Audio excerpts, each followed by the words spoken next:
మరి ఉదయకాల సమయంలో మనందరం లేచి నిలబడి, పరిశుద్ధుడా, జీవము కలిగిన దేవా, అత్యున్నత కృప కలిగిన మా తండ్రి, మీ పరిశుద్ధమైన ప్రశస్తమైన నామానికి ఈ ఉదయకాల సమయంలో మీకెంతగానో స్తుతులు, స్తోత్రములు స్తోత్రములు స్తోత్రములు స్తోత్రములు స్తోత్రములు చెల్లిస్తున్నాం ప్రభువా. ఆది అంతములు లేని గొప్ప దేవా, మీకు స్తోత్రములు. అల్ఫా ఓమేగా మీకు స్తోత్రములని ప్రతి ఒక్కరూ కొద్ది నిమిషాలు దేవుడిని స్తుతిద్దాం, ఆయన నామాన్ని కొనియాడదాం, ఆయన నామాన్ని గొప్ప చేద్దాం. దేవా మీకు స్తోత్రములు, పరిశుద్ధుడా మీకు స్తోత్రములు. నన్ను ఎంతో అధికముగా ప్రేమించి నా కొరకు నీ జీవాన్ని పెట్టిన గొప్ప దేవా మీకు స్తోత్రములు. నా కొరకు మానవునిగా దిగివచ్చిన గొప్ప దేవా మీకు స్తోత్రములని ప్రతి ఒక్కరూ దేవునికి స్తుతులు చెల్లిద్దాం. లైవ్ చెక్ చేయండి, వస్తుందో రావట్లేదు. పెట్టేంతసేపు అయింది, తర్వాత వచ్చి అది బాగాలేదు ఇది బాగాలేదు అంటారు.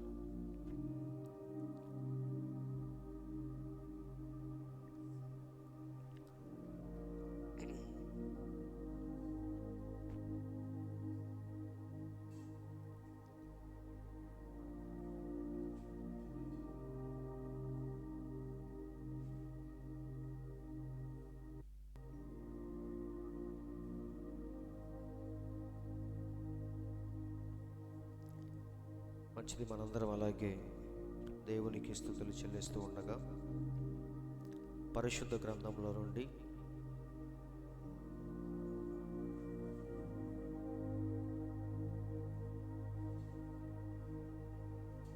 ఒక చిన్న వాక్య భాగాన్ని మనం చదువుకుందాం.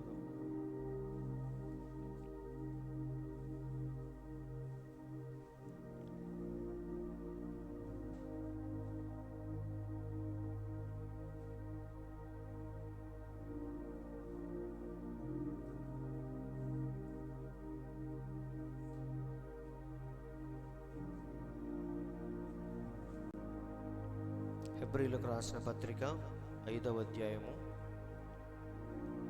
మొదటి నుంచి చదువుకుందాం. హెబ్రీయులకు రాసిన పత్రిక అపోస్తలుడైన పౌలు 5వ అధ్యాయము మొదటి వచనం నుండి చదువుకుందాం. ప్రతి ప్రధాన యాజకుడును మనుష్యులలో నుండి ఏర్పరచబడిన వాడై పాపముల కొరకు అర్పణలను బలులను అర్పించుటకు దేవుని విషయమైన కార్యములు జరిగించుటకై మనుషుల నిమిత్తము నియమింపబడును. తాను కూడా బలహీనత చేత ఆవరింపబడి ఉన్నందున అతడు ఏమియు తెలియని వారి ఎడలను త్రోవ తప్పిన వారి ఎడలను తాలిమి చూపగలవాడై ఉన్నాడు. ఆ హేతువు చేత ప్రజల కొరకేలాగో అలాగే తన కొరకును పాపముల నిమిత్తము అర్పణము చేయవలసిన వాడై ఉన్నాడు. మరియు ఎవడును ఈ ఘనత తనకు తానే వహించుకొనడు గాని అహరోను పిలవబడినట్టుగా దేవుని చేత పిలవబడిన వాడై ఈ ఘనత పొందును. అటువలే క్రీస్తు కూడా ప్రధాన యాజకుడగుటకు తన్ను తానే మహిమపరచుకొనలేదు కానీ, నీవు నా కుమారుడవు, నేను నేడు నిన్ను కనియున్నాను అని ఆయనతో చెప్పిన వాడే ఆయనను మహిమపరచెను. ఆ ప్రకారమే నీవు మెల్కీసెదెకు యొక్క క్రమము చొప్పున నిరంతరము యాజకుడివై ఉన్నావు అని మరి ఒక చోట చెప్పుచున్నాడు. చాలండి. మరి వాక్యము నిమిత్తం మరీదాస్ అనే చిన్న ప్రార్థన చేస్తాడు.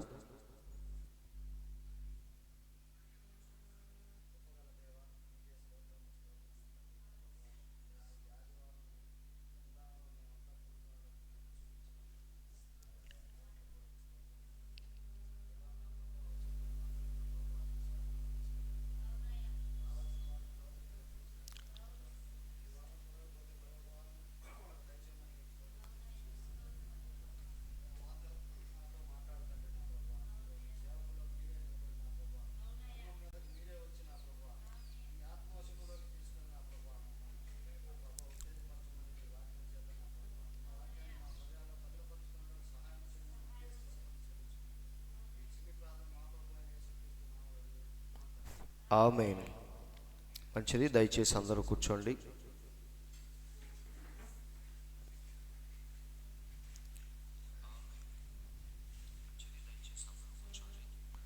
దేవుని పరిశుద్ధ నామానికి స్తోత్రములు. వచ్చిన మీ అందరికీ నా వందనాలు. మరి ఇప్పటి వరకు చక్కని పాటల ద్వారా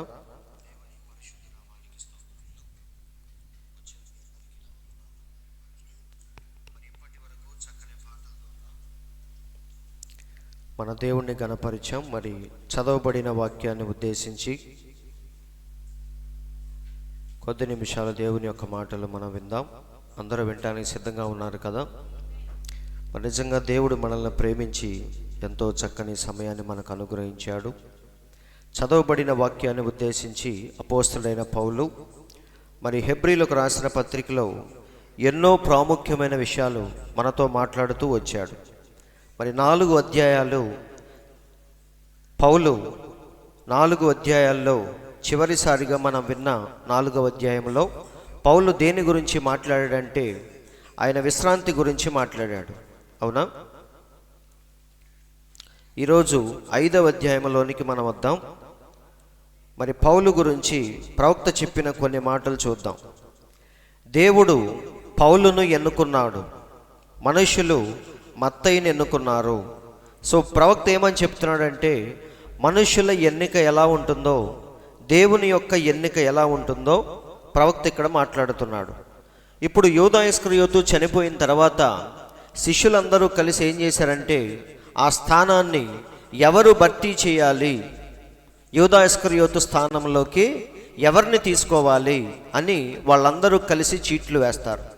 చీట్లు వేసినప్పుడు ఎవరి పేరు వచ్చింది? మత్తయి పేరు వచ్చింది. అప్పుడు వాళ్ళు ఏం చేశారంటే అపోస్తలత్వములో యూదా తప్పిపోయిన స్థానాన్ని మత్తయికి ఇస్తారు. అవునా? ఇది మనుషులు చేసే ఎన్నిక. అయితే దేవుని అభిషేకం ఎవరి మీదకి వెళ్ళిందంటే అపోస్తలుడైన పౌలు మీదకి వెళ్ళింది. అవునా? వీరు మనిషినైతే రీప్లేస్ చేశారు, కానీ అభిషేకాన్ని మాత్రం దేవుడే పంపించాలి. కాబట్టి మనుషులందరూ కలిసి మత్తయిని ఎన్నుకుంటే దేవుడు మాత్రం అపోస్తలుడైన పౌలుని ఎన్నుకున్నాడు అపోస్తలుడిగా. కాబట్టి ఇక్కడ చూడండి, అతను ఎప్పుడు వారు చీట్లు వేసుకున్నారు, చీట్లు వేసి ఎన్నుకున్నారు, కానీ ఆయన ఎప్పుడూ ఏమీ చేయలేదు.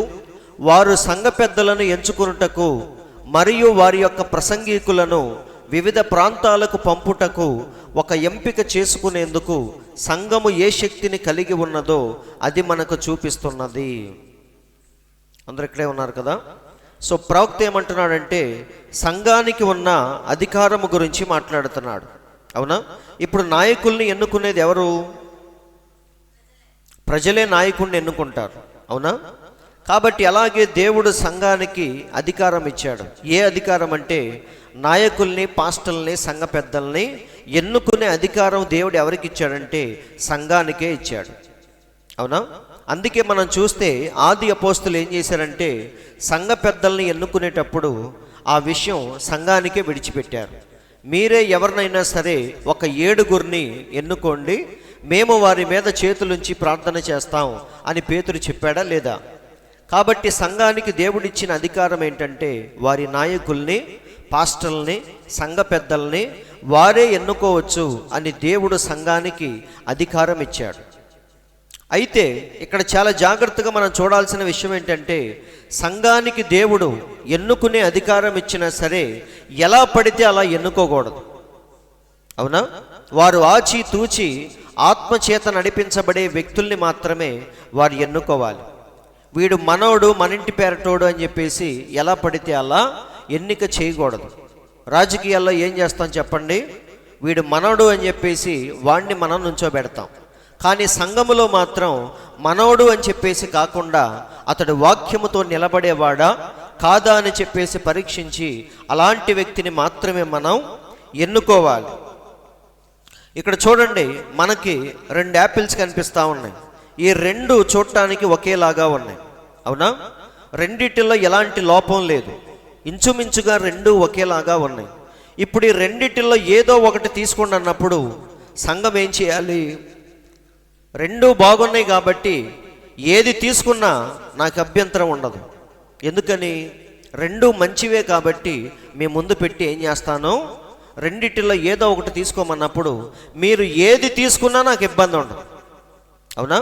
ఎందుకంటే 2 మంచివే కాబట్టి ఇద్దరిలో ఆ రెండిటిల్లో ఏది తీసుకున్నా సరే నేను మిమ్మల్ని ఏమీ అన్నా. అయితే ఒక మంచిది ఒక చెడ్డది ఉన్నప్పుడు మీరేం చేయాలి? ఖచ్చితంగా మంచిదాని వైపే తిరగాలి. ఈ 2 మంచివే కాబట్టి మీరు ఏది తీసుకున్నా నాకు ఎలాంటి అభ్యంతరం ఉండదు. అదే ప్రవక్త చెప్తున్నాడు. ఒకసారి బైబిల్లో కూడా మనం చూస్తే శిష్యుల సంఖ్య బాగా పెరిగిపోయినప్పుడు అపోస్తల కార్యములు 6వ అధ్యాయాన్ని మనం చూద్దాం. మొదటి నుంచి చూస్తే మీకు అర్థమైంది. 6వ అధ్యాయము మొదటి నుంచి చూడండి. ఆ దినములలో శిష్యుల సంఖ్య బాగా పెరిగిపోయినప్పుడు, ఇప్పుడు మనకంటే తక్కువ మంది కాబట్టి మనం అన్నీ చూసుకోగలం. సంఖ్య బాగా పెరిగిపోయి కొన్ని వేల మంది, లక్షల మంది అయిపోయారనుకో, అందరినీ ఒకలే చూసుకోవటం చాలా కష్టమైంది. శిష్యుల సంఖ్య బాగా విస్తరించినప్పుడు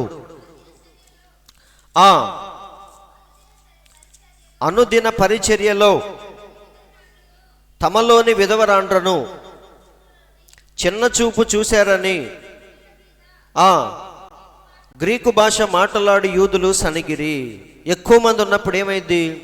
ఒకే బంతిలో 100 మంది కూర్చున్నారనుకో, వడ్డించేవారు 2-3 ఉన్నారనుకో, ఖచ్చితంగా ఏమైంది చెప్పండి? గొడవ అయింది. మాకు రాలేదని చెప్పేసి కొంచెం అభ్యంతరాలు వస్తాయా రావా? అవేం గొడవలు కాదు, కాకపోతే ఏంటది? చిన్న చిన్న డిస్టర్బెన్సెస్ అనమాట. అప్పుడు మనం ఏం చేస్తామంటే, ఇద్దరు సరిపోవట్లేదని ఇంకొక 2-3 వడ్డించడానికి పెడతాం. సేమ్ అలాగే ఇక్కడ ఏం జరిగిందంటే, శిష్యుల సంఖ్య బాగా విస్తరించిపోయినప్పుడు వారి బాగోగులన్నీ చూసుకోవటానికి వారు ఏం చేశారో చూద్దాం. అప్పుడు 12 అపోస్తులు తమ యొద్దకు శిష్యుల సమూహమును పిలిచి, మేము దేవుని వాక్యము బోధించుట మాని ఆహారము పంచిపెట్టుట యుక్తము కాదు. ఎందుకంటే మేమెప్పుడు ఏ పనిలో ఉండాలి? మేమెప్పుడు వాక్య పరిచర్యలోనే ఉండాలి. కాబట్టి వాక్యం చెప్పటం మానేసి మీకు భోజనాలు పెట్టడం సరికాదు. కాబట్టి మీరే ఆత్మతో నిండిన ఒక 7 ఎన్నుకోండి అంటున్నాడు. చూడండి, కాబట్టి సహోదరులారా, ఆత్మతోనూ, చాలా జాగ్రత్తగా చూడండి, ఆత్మతోనూ జ్ఞానముతోనూ నిండుకొని మంచి పేరు పొందిన 7 మనుష్యులను మీలో మీరే ఏర్పరచుకోండి. వాళ్ళు ఏమంటున్నారు? ఆత్మతోనూ విశ్వాసముతోనూ నిండుకొని మంచి పేరు సంపాదించిన 7 మీరు ఎన్నుకోండి. అప్పుడు మేమేం చేస్తాం? వారి మీద చేతులుంచి ప్రార్థన చేస్తాం. అవునా? అప్పుడు 5వ అధ్యాయంలో ఏమైందో చూద్దాం. ఈ మాట జనసమూహం అంతటికి ఇష్టమైనందున వారు విశ్వాసముతోనూ పరిశుద్ధాత్మతోనూ నిండుకొనిన వాడై స్టెఫెను, ఫిలిప్పు, ప్రొకోరు, నీకానోరు, తీమోను, పర్మెనాసు, యూదుల మత ప్రవిష్టుడును అంతియొకయు వాడునగు నికోలాసు అను వారిని ఏర్పరచుకొనిరి.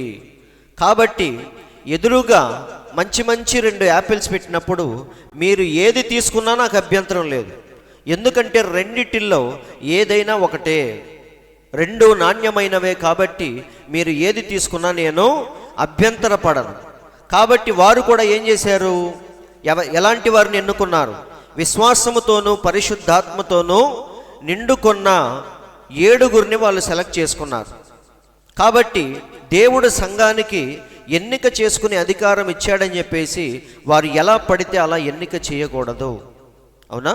వారు కూడా దైవికంగానే ఆలోచించాలి, వాక్యపరంగా ఆలోచించాలి. ఎవరు వాక్యముతో నిలబడ్డారు, ఎవరికి మంచి పేరుంది, ఎవరి జీవితం సరైంది, ఇవన్నీ ఆలోచించి అలాంటి వ్యక్తుల్ని మాత్రమే నాయకులుగా మనం ఎన్నుకోవాలి. చూడండి, ఒక్కొక్కసారి ఏం జరిగిద్దంటే ఎవరో కష్టపడి ఒక సంఘాన్ని జాగ్రత్తగా కట్టుకొని ఆయనకేదో సంథింగ్ పనుండి వెళ్ళిపోయిన తర్వాత, లేదా ఆయన ఒకవేళ చనిపోతే అప్పుడు వెంటనే ఏం చేస్తారంటే ఎవడో ఒకరిని తీసుకెళ్ళి నుంచోబెడతారు అక్కడ. దాన్ని కష్టపడి కట్టుకుంది ఒక ఆయన, అవునా? అయితే ఆయన లేకపోయేసరికి ఏం చేస్తారు, ఎవరో ఒకరిని తీసుకెళ్ళి అక్కడ నిలబెడతారు. అలా నిలబెట్టుట ద్వారా ఏమంటున్నాడో చూడండి ప్రవక్త. అలా నిలబెట్టినప్పుడు ఏమైంది?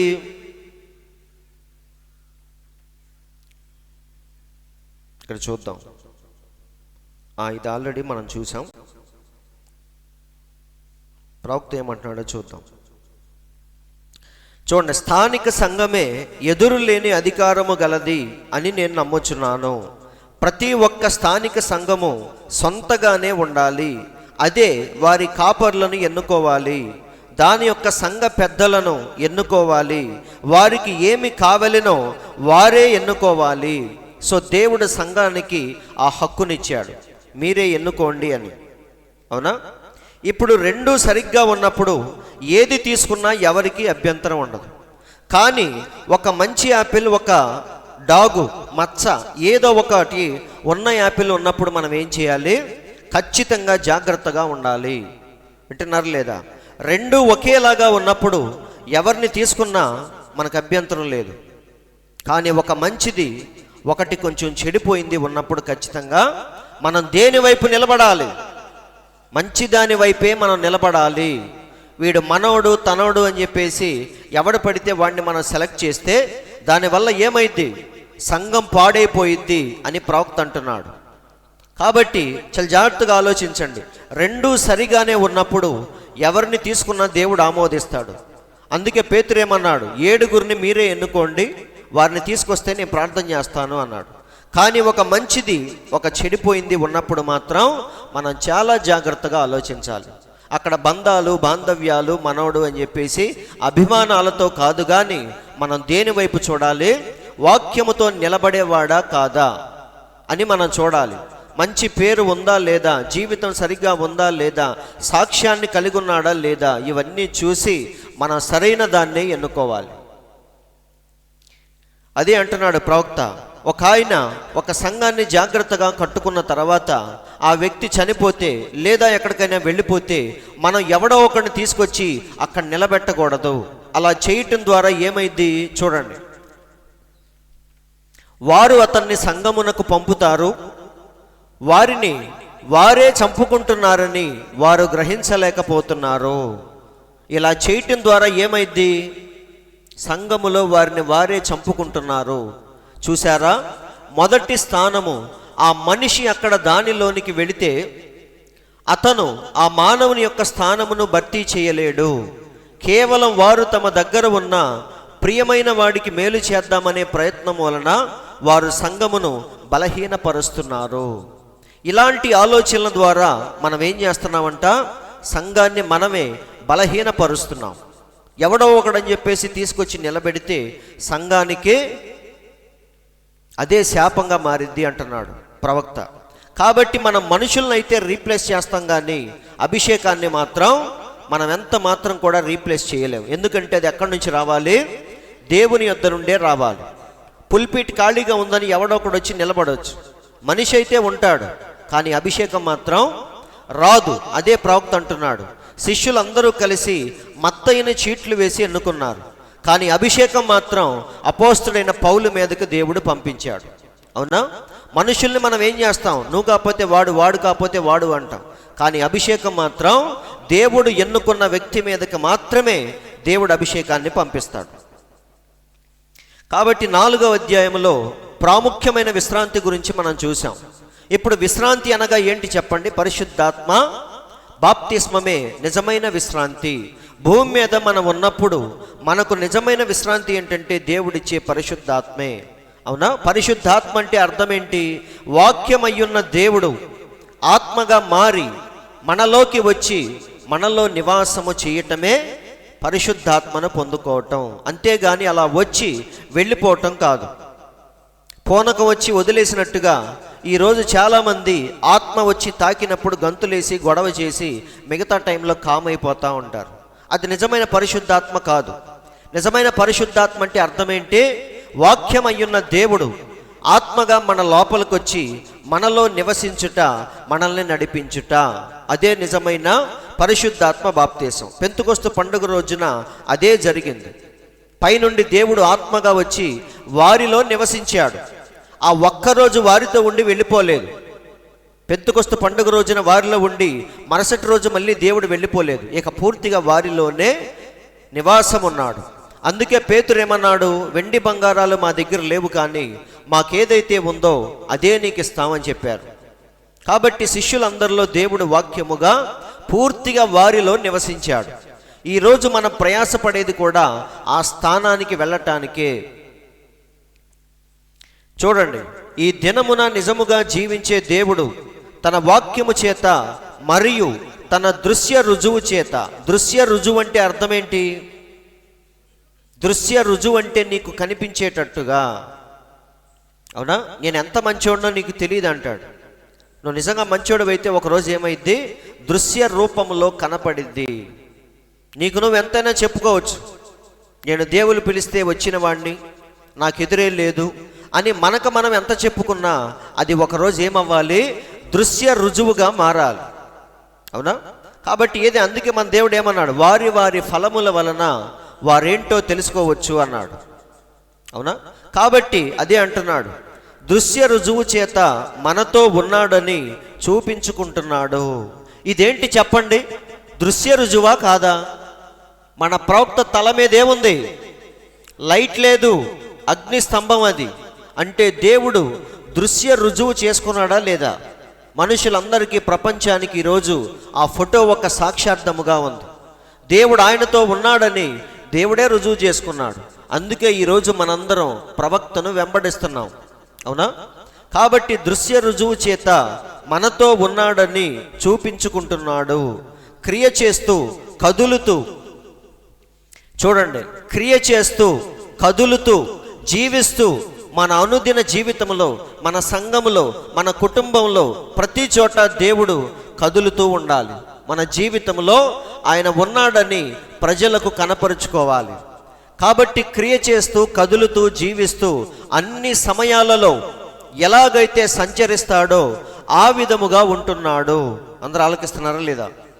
కాబట్టి సహోదరులారా, పరిశుద్ధాత్మ బాప్తిస్మం అంటే వచ్చి తాకి వెళ్ళిపోవటం కాదు. అది లోపలికి వచ్చి ఇక మన జీవితాన్ని ఆయన స్వాధీనం చేసుకుంటాడు. ఆయన చిత్తానుసారముగా మనల్ని నడిపిస్తూ ఉంటాడు. చూడండి, కాబట్టి సబ్బాతు అనేది మనము ప్రవేశింపబోవు విశ్రాంతి. అది ఒక దినము చేత కాదు, లేదా ఒక ధర్మశాస్త్రము చేత కాదు, కానీ మనము క్రీస్తులోనికి వెళ్ళుటయే నిజమైన సబ్బాతై ఉన్నది. 7వ రోజును పాటించుట కాదు. అది ఎందులో ఉంది? క్రీస్తులోనికి ప్రవేశించటమే నిజమైన సబ్బాతు. అంతేగాని 7వ రోజు విశ్రాంతి దినముగా పాటించటం కాదు. మనము క్రీస్తులోనికి వెళ్ళుటయే మన సబ్బాతై ఉన్నది. అవునా?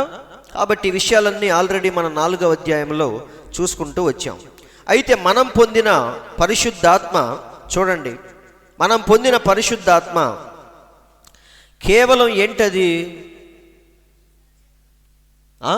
సంచకరువు అంటే అర్థమేంటి? దేవుడు మనకిచ్చే విశ్రాంతిలో 10% మాత్రమే. మనం ఈ భూమి మీద ఉన్నప్పుడు దేవుడు మనకు విశ్రాంతినిస్తాడు, కానీ ఎంత అంటే ఒక 10% మాత్రమే ఇస్తాడు. అప్పుడు మరి మిగతా 90% ఎక్కడ? పూర్తిగా ఆవలిగట్టుకు మనం వెళ్ళిపోయిన తర్వాత 1000 ఏండ్ల రాజ్య పరిపాలనలో పూర్తి విశ్రాంతిని మనం పొందుతాం. అయితే దానికి ముందు ఎవడైతే అడ్వాన్స్ తీసుకుంటాడో వాడు మాత్రమే ఇందులో ఉంటాడు. అవునా? కింద ఎవడైతే సంచకరువు భయాన తీసుకున్నాడో వాడు మాత్రమే పూర్తి ఆనందములో ప్రవేశిస్తాడు. ఎవడికైతే అది లేదో వాడికి ఇది లేదు. అందుకే ఈరోజు మనం ప్రయాసపడాల్సింది దేనికోసం? ఆ 10% సంచకరువును మనం పొందితేనే రేపు చనిపోయిన తర్వాత పూర్తిగా దేవుని ఆనందములో మనం పాలు పంపులు పొందుతాం. అందరూ ఆలకిస్తున్నారా? కాబట్టి చూడండి, ప్రవక్త ఏమన్నాడు? మీరు ఎప్పుడైతే దేవుని యొక్క ఆత్మలో జన్మిస్తారో మీరు నిరంతరమైన విశ్రాంతిలోకి ప్రవేశిస్తారు. ఎవరు? దేవుని ఆత్మతో జన్మించిన వారు మాత్రమే ఎక్కడికి ప్రవేశిస్తారు? నిరంతరమైన విశ్రాంతిలోకి ప్రవేశిస్తారు. ఇక మరి ఎన్నడూ సబ్బాతు ఆచరించుట ఉండదు. అవునా కాదా? అందుకే మన దేవుడు ఏమన్నాడు? ప్రయాసపడి భారము మోసుకొనుచున్న సమస్త జనులారా నా యొద్దకు రండి. ఇంకా 7వ దినాన్ని ఆచరించటం, అవునా, ప్రతి దాంట్లో దేవునికి దశంభాగం ఇవ్వటం, బలి అర్పించటం, ఇక ఇవన్నీ ఆపేయండి అన్నాడు. కాబట్టి ఏమంటున్నాడు? ఇక మరి ఎన్నడూ సబ్బాతు ఆచరించుట ఉండదు. మీరు సబ్బాతులో మరియు నిత్యత్వములో నిరంతరము కొనసాగుతారు. మీ భూ సంబంధమైన క్రియలు ముగించబడి ఉన్నవి అని పరిశుద్ధ గ్రంథము చెప్పుచున్నది. అవునా? కాబట్టి అసలైన విశ్రాంతి ఏంటి? ఆవలి గట్టుకు వెళ్ళిన తర్వాత దేవుని రాజ్యములో మనం పొందేదే నిజమైన విశ్రాంతి. దానికి సంబంధించిన భయాన, సంచకరువు, కొసరు ఎప్పుడు పొందుతామంటే భూమి మీద ఉన్నప్పుడే పరిశుద్ధాత్మగా దేవుడు మనకి ఆ భయానాను ఇచ్చాడు. ఎవరికైతే అది ఉందో వారు మాత్రమే నిత్యమైన విశ్రాంతిలో పరలోకములో ప్రవేశిస్తారు. అందరికి అర్థమైందా? కాబట్టి చూడండి, ఆది కాండము నుండి దేవుడు ఆ విశ్రాంతి గురించి పరిపరి విధాలుగా మాట్లాడుతూ వచ్చాడు. అవునా? 7వ రోజున మన దేవుడు ఏం చేశాడు? విశ్రమించాడు. ఆ విశ్రాంతిని తీసుకొచ్చి దేంతో ముడివేశాడు? పాత నిబంధనలో విశ్రాంతి దినాన్ని ఆచరించుటతో దేవుడు దాన్ని ముడివేశాడు. అవునా కాదా? అందుకే పాత నిబంధన అంతా కూడా ప్రజలు ఏమని చెప్పుకున్నారు? దేవుడు ఎలాగైతే 7వ రోజున విశ్రమించాడో మనము కూడా 7వ రోజున ఏ పని చేయకూడదు అని దాని గురించి మాట్లాడుకుంటూ ఉన్నారు. ఎప్పుడైతే కొత్త నిబంధనలోకి మనం ప్రవేశించామో దేవుడు మళ్ళీ అదే విశ్రాంతిని దేంతో ముడివేశాడు? పరిశుద్ధాత్మ బాప్తిస్మముతో ముడివేశాడు. అందుకే పౌలేమంటున్నాడు, ఎలాగైతే దేవుడు తన పనులన్నీ ముగించి విశ్రమించాడో మనం కూడా పరిశుద్ధాత్మను పొందిన తర్వాత మన కార్యములన్నీ విడిచిపెట్టి దేవునిలో మనం విశ్రమిస్తాం అని పౌలు ఆ విశ్రాంతిని దేంతో పోల్చాడు? పరిశుద్ధాత్మతో పోల్చాడు. పాత నిబంధనలో దేవుడు దేంతో పోల్చాడు? పరిపూర్ణత అనేది ఇంకా రాలేదు కాబట్టి, క్రీస్తు ఇంకా భూమి మీదకి రాలేదు కాబట్టి దాన్ని దేంతో పోల్చాడు? ధర్మశాస్త్రంలో విశ్రాంతి దినముతో పోల్చాడు.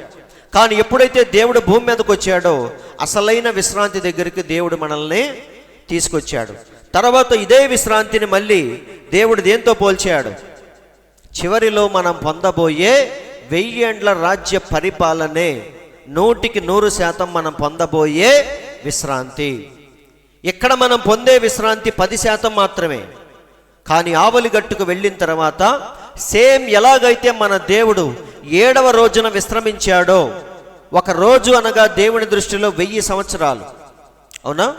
కాబట్టి 7వ రోజు దేవుడు విశ్రమించాడంటే 1000 సంవత్సరాలు దేవుడు రెస్ట్లో ఉన్నాడు.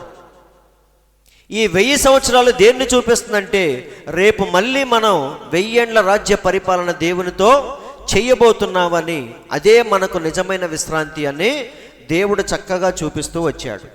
అందరికి అర్థమైందా? కాబట్టి ఇప్పుడు మనం 7వ రోజు విశ్రాంతి దగ్గర మనం ఆగిపోకూడదు. అది దాటుకొని ఎక్కడికి రావాలి? పరిశుద్ధాత్మ దగ్గరికి మనం రావాలి. ఎవడైతే పరిశుద్ధాత్మ దగ్గరికి వస్తాడో ఒకరోజు వాడే ఎందులో ఉంటాడో? 1000 ఏండ్ల రాజ్య పరిపాలనలో ఉండేది కూడా అతనే. అందుకే మన దేవుడు లోపలికి వెళ్ళి ఏమడిగాడు? పెండ్లి వస్త్రము లేకుండా లోపలికి ఎలా వచ్చావు అని అడిగాడు. అప్పుడు వాడేమన్నాడు? వాడు సైలెంట్గా ఉన్నాడు. అప్పుడు దేవుడేమన్నాడు? వీడిని అర్జెంటుగా తీసుకెళ్ళి బయటపడండి. మీరు గమనించండి, భోజనం చేసేవాడిని ఎవడైనా లేపుతారా? వాడు శత్రువు అయినా సరే ఏం చేస్తారు? తిన్నాక నీ సంగతి చెప్తానంట. కానీ దేవుడేమన్నాడు?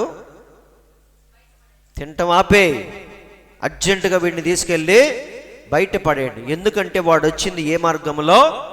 వంకర మార్గంలో, సొంత మార్గంలో వచ్చాడు. ఇష్టం వచ్చిన బాప్తీసం తీసుకొని, ఇష్టం వచ్చిన చర్చికి వెళ్ళి, ఎలా పడితే అలా దేవుణ్ణి ఆరాధించి, నేను మంచోడినే, నేను నీతిమంతుడినే అని వచ్చి కుర్చీలో కూర్చున్నాడు. కాబట్టి నీ నీతి సరిపోదు అని చెప్పేసి దేవుడు వాడిని బయటపడేశాడు. కాబట్టి ఎవడు లోపలికి ప్రవేశిస్తాడంటే, ఎవడైతే ఆ భయాన, ఆ గుర్తును ఎవడైతే పొందుతాడో వాడు మాత్రమే నిజమైన విశ్రాంతిలోకి ప్రవేశిస్తాడు. కాబట్టి ఈరోజు మనం భయపడాల్సింది దేని గురించి? కాబట్టి అవిధేయత వలన వారు పడిపోయినట్లుగా మనలో ఎవడును పడిపోకుండా విశ్రాంతిలో ప్రవేశించుటకు జాగ్రత్త పడదుము. కాబట్టి ఈరోజు మన టెన్షన్ దేని గురించి ఉండాలి? ఒక బాధపడుతుంది, అడవిలో కాచిన వెన్నెల్లాగా నా అందమంతా వేస్ట్ అయిపోతుంది, సో అర్జెంటుగా నేను పెళ్లి చేసుకోవాలి. ఆమె దిగులు దేని గురించి? అందం పాడైపోతుంది. వింటున్నారంటే వయసు పైబడుతుంది, మరణానికి చేరువవుతుంది. ఈ సమయంలో దేని గురించి ఆలోచిస్తుంది? నా జీవితం ఏంటి వ్యర్థముగా గడిచిపోతుంది. అలాంటి ఆలోచనల నుంచి సైకోలు బయటకు వస్తారు. రోడ్డు మీద ఎప్పుడైనా శాడిస్టుల్ని, సైకోల్ని మీరు చూసారా? ఇలాంటి వాళ్ళే అలా తయారవుతారు. నా జీవితం వేస్ట్ అయిపోతుంది, ఎందుకు పనికి రాకుండా ఇలా మిగిలిపోతున్నాను అని ఆలోచించి ఆలోచించి ఏదో ఒకటి చేయాలని వారు సైకోటిక్గా మారిపోతూ ఉంటారు. అందరూ వింటున్నారండి? కాబట్టి రోజు రోజుకి మనం ఎక్కడికి వెళ్తున్నాం? మరణానికి మనం దగ్గరగా వెళ్తున్నాం. అది మనం గుర్తుపెట్టుకోవాలి. ఒక రోజు గడిచిందంటే ఒక రోజు తగ్గిపోయిందని అర్థం. అవునా? జేబులో 100 రూపాయలు ఉన్నప్పుడు రోజుకు 1 రూపాయి తగ్గిపోతుంటే మనకు టెన్షన్ రావాలా? ఏమి రావాలి? 50 రూపాయలు అయిపోయినాయి, ఇంక 50 ఉన్నాయి, భయం వస్తూ ఉండాలి. లాస్ట్లో 90 రూపాయలు అయిపోయినాయి, 10 రూపాయలు మాత్రమే ఉన్నాయి. అప్పుడు మనం ఏం చేయాలి? భయపడాలి. అమ్మో 10 రూపాయలు కూడా అయిపోతే నా పరిస్థితి ఏంటి అని. కానీ ఆమెకేం గుర్తొచ్చింది? ఇప్పుడు పెళ్ళి, సుఖభోగాలు అనుభవించాలి, జీవితంలో ఏదో పొందాలి. వింటున్నారండి? కానీ దేవుని పిల్లలు మాత్రం ఎప్పుడు అలా ఉండరు. వాళ్ళు ఏం చేస్తారు? రోజులు గడిచే కొద్దీ, సంవత్సరాలు గతించే కొద్దీ, జుట్టు తెల్లబడే కొద్దీ వారికి ఏమొచ్చింది? భయం వస్తూ ఉంటుంది. ఏదో చేయలేకపోయాను, దేవునికి నమ్మకముగా ఉండలేకపోయాను, ఈ పాటికి ఎంతో సాధించాలి, కానీ చూస్తే నేను ఏమీ సాధించలేదు, ఇంకా ఇక్కడే ఉన్నాను అనే దిగులు వారికి ఉంటుంది. వింటున్నారండి? అదే అంటున్నాడు, మనం దేని గురించి భయపడాలి? విశ్రాంతిలో ప్రవేశించకుండా ఎక్కడ తప్పిపోతామో అని టెన్షన్ పడాలి. కానీ ఈరోజు మనకున్న టెన్షన్లు దేని గురించి? టెన్షన్లు మనకి శరీరాశ, నేత్రాశ, జీవపు డంబం, వీటి గురించే మనం దిగులు పడతా ఉంటాం.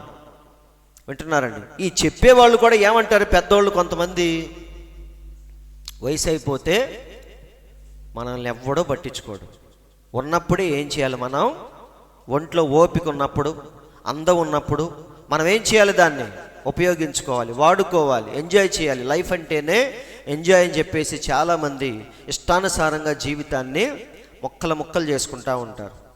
కానీ దేవుని పిల్లలు మాత్రం ఒకవేళ మొక్కలు చేసుకున్నా సరే దేవుడు ఖచ్చితంగా వచ్చి ఒకరోజు పట్టుకుంటాడు. ఇది కాదురా, జీవిత పరమార్థం అంటే ఇది కాదని చెప్పేసి దేవుడు ఖచ్చితంగా వారిని పట్టుకుంటాడు. కాబట్టి పౌలు దేని గురించి దిగులు పడ్డాడు? అనేకులకు బోధించి నేనెక్కడ తప్పిపోతాను అని భయపడ్డాడు. మళ్ళీ అదే భయాన్ని పౌలు మనకు కూడా కలిగిస్తున్నాడు. అందుకే ఏమంటున్నాడు? మనలో ఎవడును పడిపోకుండా ఆ విశ్రాంతిలో ప్రవేశించుటకు జాగ్రత్త పడాలి. కాబట్టి ఫైనల్గా మనం ఎందులోకి ప్రవేశించాలి? విశ్రాంతిలోకి ప్రవేశించాలి. విశ్రాంతిలోకి వెళ్ళిన తర్వాత నీ జుట్టు తెల్లబడినా, నడు వంగిపోయినా, నీ చూపు కనపడకపోయినా, ఎవ్వరు నిన్ను చూడకపోయినా, తీసుకెళ్ళి రోడ్డు పక్కన పెట్టినా నువ్వు ఏ మాత్రం కూడా దిగులు పడవు. ఎందుకని? మనుషులందరూ విడిచిపెట్టినా దేవుడు మాత్రం నాతోనే ఉన్నాడు. అవునా? లాజరు చనిపోగానే ఎవరు వచ్చారు చెప్పండి? దూతలు వచ్చి ఆయన్ని ప్రశస్తముగా తీసుకుని వెళ్ళారా లేదా? మోషే చనిపోయినప్పుడు ఎవరు వచ్చారు చెప్పండి? దూతలు వచ్చినాయా లేదా? వచ్చి ప్రశస్తముగా మోషేని తీసుకెళ్లారా లేదా? కాబట్టి దాని గురించి మనం ఆలోచించాలి. సో 5వ అధ్యాయంలోనికి మనం వద్దాం. 5వ అధ్యాయము 1వ వచనం. ప్రతి ప్రధాన యాజకుడు 4వ అధ్యాయం అంతా విశ్రాంతి గురించి మాట్లాడాడు చాలా క్లియర్గా. 5వ అధ్యాయంలోనికి రాగానే పౌలు యాజకత్వం గురించి మాట్లాడుతున్నాడు. యాజకత్వం అనేది చాలా గొప్పది నిజంగా, కానీ అంతే డేంజర్ కూడా అందులోనే ఉంది. నిజమండి, యాజకత్వం అనేది చాలా గొప్పది. ప్రజలకు వాక్యం చెప్పటం, వారిని దేవునిలోకి నడిపించటం. యాజకత్వం అంటే అర్థం ఏంటి? దేవునికి మనుషులకి మధ్యలో నిలబడి వారిద్దరికీ సమాధానాన్ని, సంధిని కుదిర్చేవాడే యాజకుడు. అవునా కాదా? ప్రధాన యాజకుడు ఏం చేస్తాడు? రక్తము తీసుకొని లోపలికి వెళతాడు. ప్రజల తరపు నుంచి రక్తం తీసుకొని వెళ్తాడు. దేవుని తరపు నుంచి దీవెనలు తీసుకొని వస్తూ ఉంటాడు. కాబట్టి దేవునికి ప్రజలకు మధ్యలో నిలబడి వారిద్దరి మధ్య సమాధానాన్ని కుదిర్చేవాడే యాజకుడు. కాబట్టి యాజకత్వం అనేది చాలా ప్రాముఖ్యమైనది, గొప్పది. కానీ అంతే డేంజర్ కూడా అందులోనే ఉంది. అందుకే బైబిల్లో ఏమనుంది? యాజకులకి తీర్పు రెండింతలు. అవునా? దేవుడు ఒకసారి మిమ్మల్ని కొడితే దాన్ని బట్టి పాస్టర్ని 2 సార్లు కొడతాడు దేవుడు. కాబట్టి తీర్పు కూడా వారికి రెండింతలు తీర్పు. చదవండి. ప్రతి ప్రధాన యాజకుడును మనుషులలో నుండి ఏర్పరచబడిన వాడై పాపముల కొరకు అర్పణలను బలులను అర్పించుటకు దేవుని విషయమైన కార్యములు జరిగించుటకై మనుషుల నిమిత్తము నియమించబడెను. చాలా గొప్ప పోస్ట్ అది యాజకత్వం అనేది. ఎందుకంటే పూర్తిగా దేవుని సేవలో నిమగ్నమై ఉంటాడు. అంతేకాదు కానీ ప్రధాన యాజకుడు మాత్రమే దేవుని యొక్క మహిమను కళ్ళారా చూస్తాడు. నిజమండి, అతి పరిశుద్ధ స్థలములోనికి వెళ్ళి ప్రధాన యాజకుడు ఏం చేస్తాడు? దేవుని యొక్క మహిమను కళ్ళారా చూసేది ప్రధాన యాజకుడు మాత్రమే. మిగతా వాళ్ళందరూ బయట ఉంటారు. అవునా? దేవుడు అంటే వారికి భయం ఉంటుంది, కానీ దేవుని శక్తిని, మహిమను కళ్ళారా చూసేది ప్రధాన యాజకుడు మాత్రమే. కాబట్టి అది ఎంతో అదృష్టం ఉంటే తప్ప ఆ పోస్ట్ రాదు. అవునా? చాలా అదృష్టం అని చెప్పాలి. ఎందుకంటే డైరెక్ట్గా ఎవరిని చూస్తాడు? డైరెక్ట్గా దేవుణ్ణి చూసే భాగ్యం ఒక్క ప్రధాన యాజకుడికి మాత్రమే దక్కింది.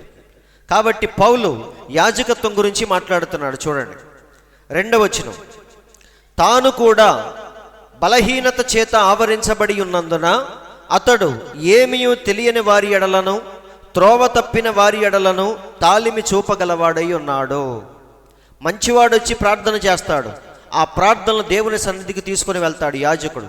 ఒక చెడ్డవాడు వస్తాడు, వాడు చేసే ప్రార్థనలను కూడా దేవుని దగ్గరికి చేరుస్తాడు యాజకుడు. ఇలా అందరి తరపున నిలబడి దేవుని యొద్దకు మన మొరలను తీసుకెళ్లేవాడే యాజకుడు. అవునా కాదా? మీరు ఈ క్రమాన్ని ఎక్కడైనా చూడొచ్చు. వేరే మతాల్లో కూడా ఆ యాజకత్వం, యాజకుడు ఏం చేస్తాడు? అర్చకుడు మనం తెచ్చినవి దేవుని దగ్గరికి తీసుకెళ్తాడు. దేవుని దగ్గర నుంచి ఆశీర్వాదాన్ని మనకు తీసుకొస్తాడు. యాజకత్వం అంటే అది. చదవండి 3వ వచనం. ఆ హేతువు చేత ప్రజల కొరకు ఎలాగో అలాగే తన కొరకును పాపముల నిమిత్తము అర్పణము చేయవలసిన వాడై ఉన్నాడు. కాబట్టి భూమి మీద ఉన్న యాజకుడు అతను కూడా పాపము ద్వారానే పుట్టినవాడు. కాబట్టి పాపం ద్వారానేనా పుట్టింది? ఎంత పాస్టర్ అయినా సరే, ప్రధాన యాజకుడైనా సరే ఎలా పుట్టాడు? పాపము ద్వారా పుట్టాడు. అందుకే దావీదేమన్నాడు? నా తల్లి పాపములో నన్ను గర్భము ధరించింది. కాబట్టి దావీదే పాపంలో పుడితే ఈ భూమి మీద ఉన్న ప్రతి యాజకుడు, ప్రధాన యాజకుడు కూడా పాపములోనే పుట్టినవాడు. అందుకే ఏమంటున్నాడు? ఆ హేతువు చేత ప్రజల కొరకు ఎలాగో అలాగే తన కొరకును పాపముల నిమిత్తము అర్పణము చేయవలసిన వాడై ఉన్నాడు. చూడండి. మరియు ఎవడును ఈ ఘనత తనకు తానే వహించుకొనడు, కానీ అహరోను పిలవబడినట్టుగా దేవుని చేత పిలవబడిన వాడై ఈ ఘనత పొందును. కాబట్టి యాజకత్వం అనేది నీకు నువ్వు డిసైడ్ చేసుకునేది కాదు. లోపల మంట ఉంది, కాలిపోతుంది అని చాలామంది వచ్చి సేవ కోసం నిలబడతారు. కానీ కొద్ది రోజుల్లోనే ఏమైపోద్ది? వారిలో ఉన్న జీల్, ఆ మంట మొత్తం పోయి, అవునా కదా, ఎంటీ అయిపోయిన బాటిల్ ఎలాగైతే ఉంటుందో అలా మారిపోతారు. లోపల ఉంటుంది ఏదో, దాన్ని కక్కే వరకు నిద్రపోడు. కక్కేసిన తర్వాత ఏమైంది? ఇక ఏం చేయాలో తెలియక ఏం చేస్తూ ఉంటాడు? మెల్లిగా చప్పగా అలా వెళ్ళిపోతూ ఉంటాడు. కానీ స్టార్టింగ్లో ఎలా ఉంటాడు? రగిలిపోతూ ఉంటాడు. ఆయన చూసి పాస్టర్ గారు ఏం చేస్తాడు? అబ్బా నీలో మంట ఉంది రా అని చెప్పేసి అభిషేకించి పంపిస్తాడు. వెళ్ళిన తర్వాత ఏమైద్ది? అది నిజమైన మంట కాకపోతే కొద్ది రోజుల్లోనే ఏమైపోద్ది? ఆరిపోద్ది. నువ్వు ఆరిపోతావు, నీ ద్వారా ఇంకెవడో కూడా వెలిగించబడ్డు. అదే నిజమైన మంట అయితే ఏమైద్ది? వాడు మండుతూ ఉంటాడు, ఇంకా కొంతమందిని మండిస్తూ ఉంటాడు. అవునా? కాబట్టి ఇక్కడ పౌలు అంటున్నాడు చూడండి, ఎవడును ఈ ఘనత తనకు తానే వహించుకొనడు. ఈరోజు చాలామందికి ఏంటంటే అందరి చేత పాస్టర్ అనిపించుకోవాలి. కనిపించిన ప్రతివాడు ప్రైజ్ లార్డ్ బ్రదర్ అని చెప్పేసి నన్ను గౌరవించాలి. నా కింద కొంతమంది విశ్వాసులు కూర్చొని వినాలి. ఈ హోదాను కోరుకుంటారు చాలామంది. కానీ యాజకత్వం అనేది హోదా కాదు అది. అందుకే మన దేవుడు ఏమన్నాడు? మీలో ఎవడు ముఖ్యుడై ఉండాలో వాడు అందరికంటే తగ్గించుకొని ఉండాలి, వాడు పరిచారకుడై ఉండాలి అన్నాడా లేదా? కాబట్టి సేవ చేయటం అంటే అది హోదా కాదు. నిజమండి, చాలామంది దాన్ని ఏమంటారు? దానికి ఒక పేరు ఏంటంటే మోజు. దాని మీద ఏముంటుంది? అధికారం అంటే ఒకలా వ్యామోహం. అధికారం అంటే ఒకలాంటి వ్యామోహంతో చాలామంది పాస్టర్లు అవుతూ ఉంటారు. కానీ ప్రవక్త అంటున్నాడు, పౌలు అంటున్నాడు చూడండి, ఎవడును ఈ ఘనత తనకు తానే వహించుకొనడు. కానీ నిజమైన సేవకుడైతే దేవుడు పిలిస్తేనే వస్తాడు. నిజమండి, ఎలియాజరు గురించి మనందరికీ తెలుసు. అబ్రహాము వెళ్ళమంటేనే వెళ్ళాడు. ఏ దేశానికి వెళ్ళమంటే ఆ దేశమే వెళ్ళాడు. ఎవరిని కోడలుగా తీసుకురమ్మంటే ఆమెనే కోడలుగా తెచ్చాడు. సొంత తెలివితేటలు ఎప్పుడూ వాడలేదు. కాబట్టి నిజమైన సేవకుడు తనకు తానే ఎప్పుడూ ఘనత వహించుకొనడు. కానీ అహరోను ఎలాగైతే దేవుని చేత పిలవబడ్డాడో, అహరోను పిలవబడినట్టుగా దేవుని చేత పిలవబడిన వాడై ఈ ఘనత పొందును. కాబట్టి ఇది పోస్ట్ కాదు, గబగబా వచ్చి నుంచోటానికి. వింటున్నారండి? ఇది ఒక బాధ్యత. అలాగే నీలో ఉన్న మంటను ఇతరులకు ఏం చేయాలి?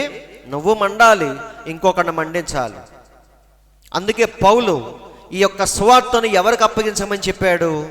తిమోతికి రాసిన పత్రికలో ఎలాంటి వాడికి అప్పగించాలి? తిమోతికి రాసిన 2వ పత్రిక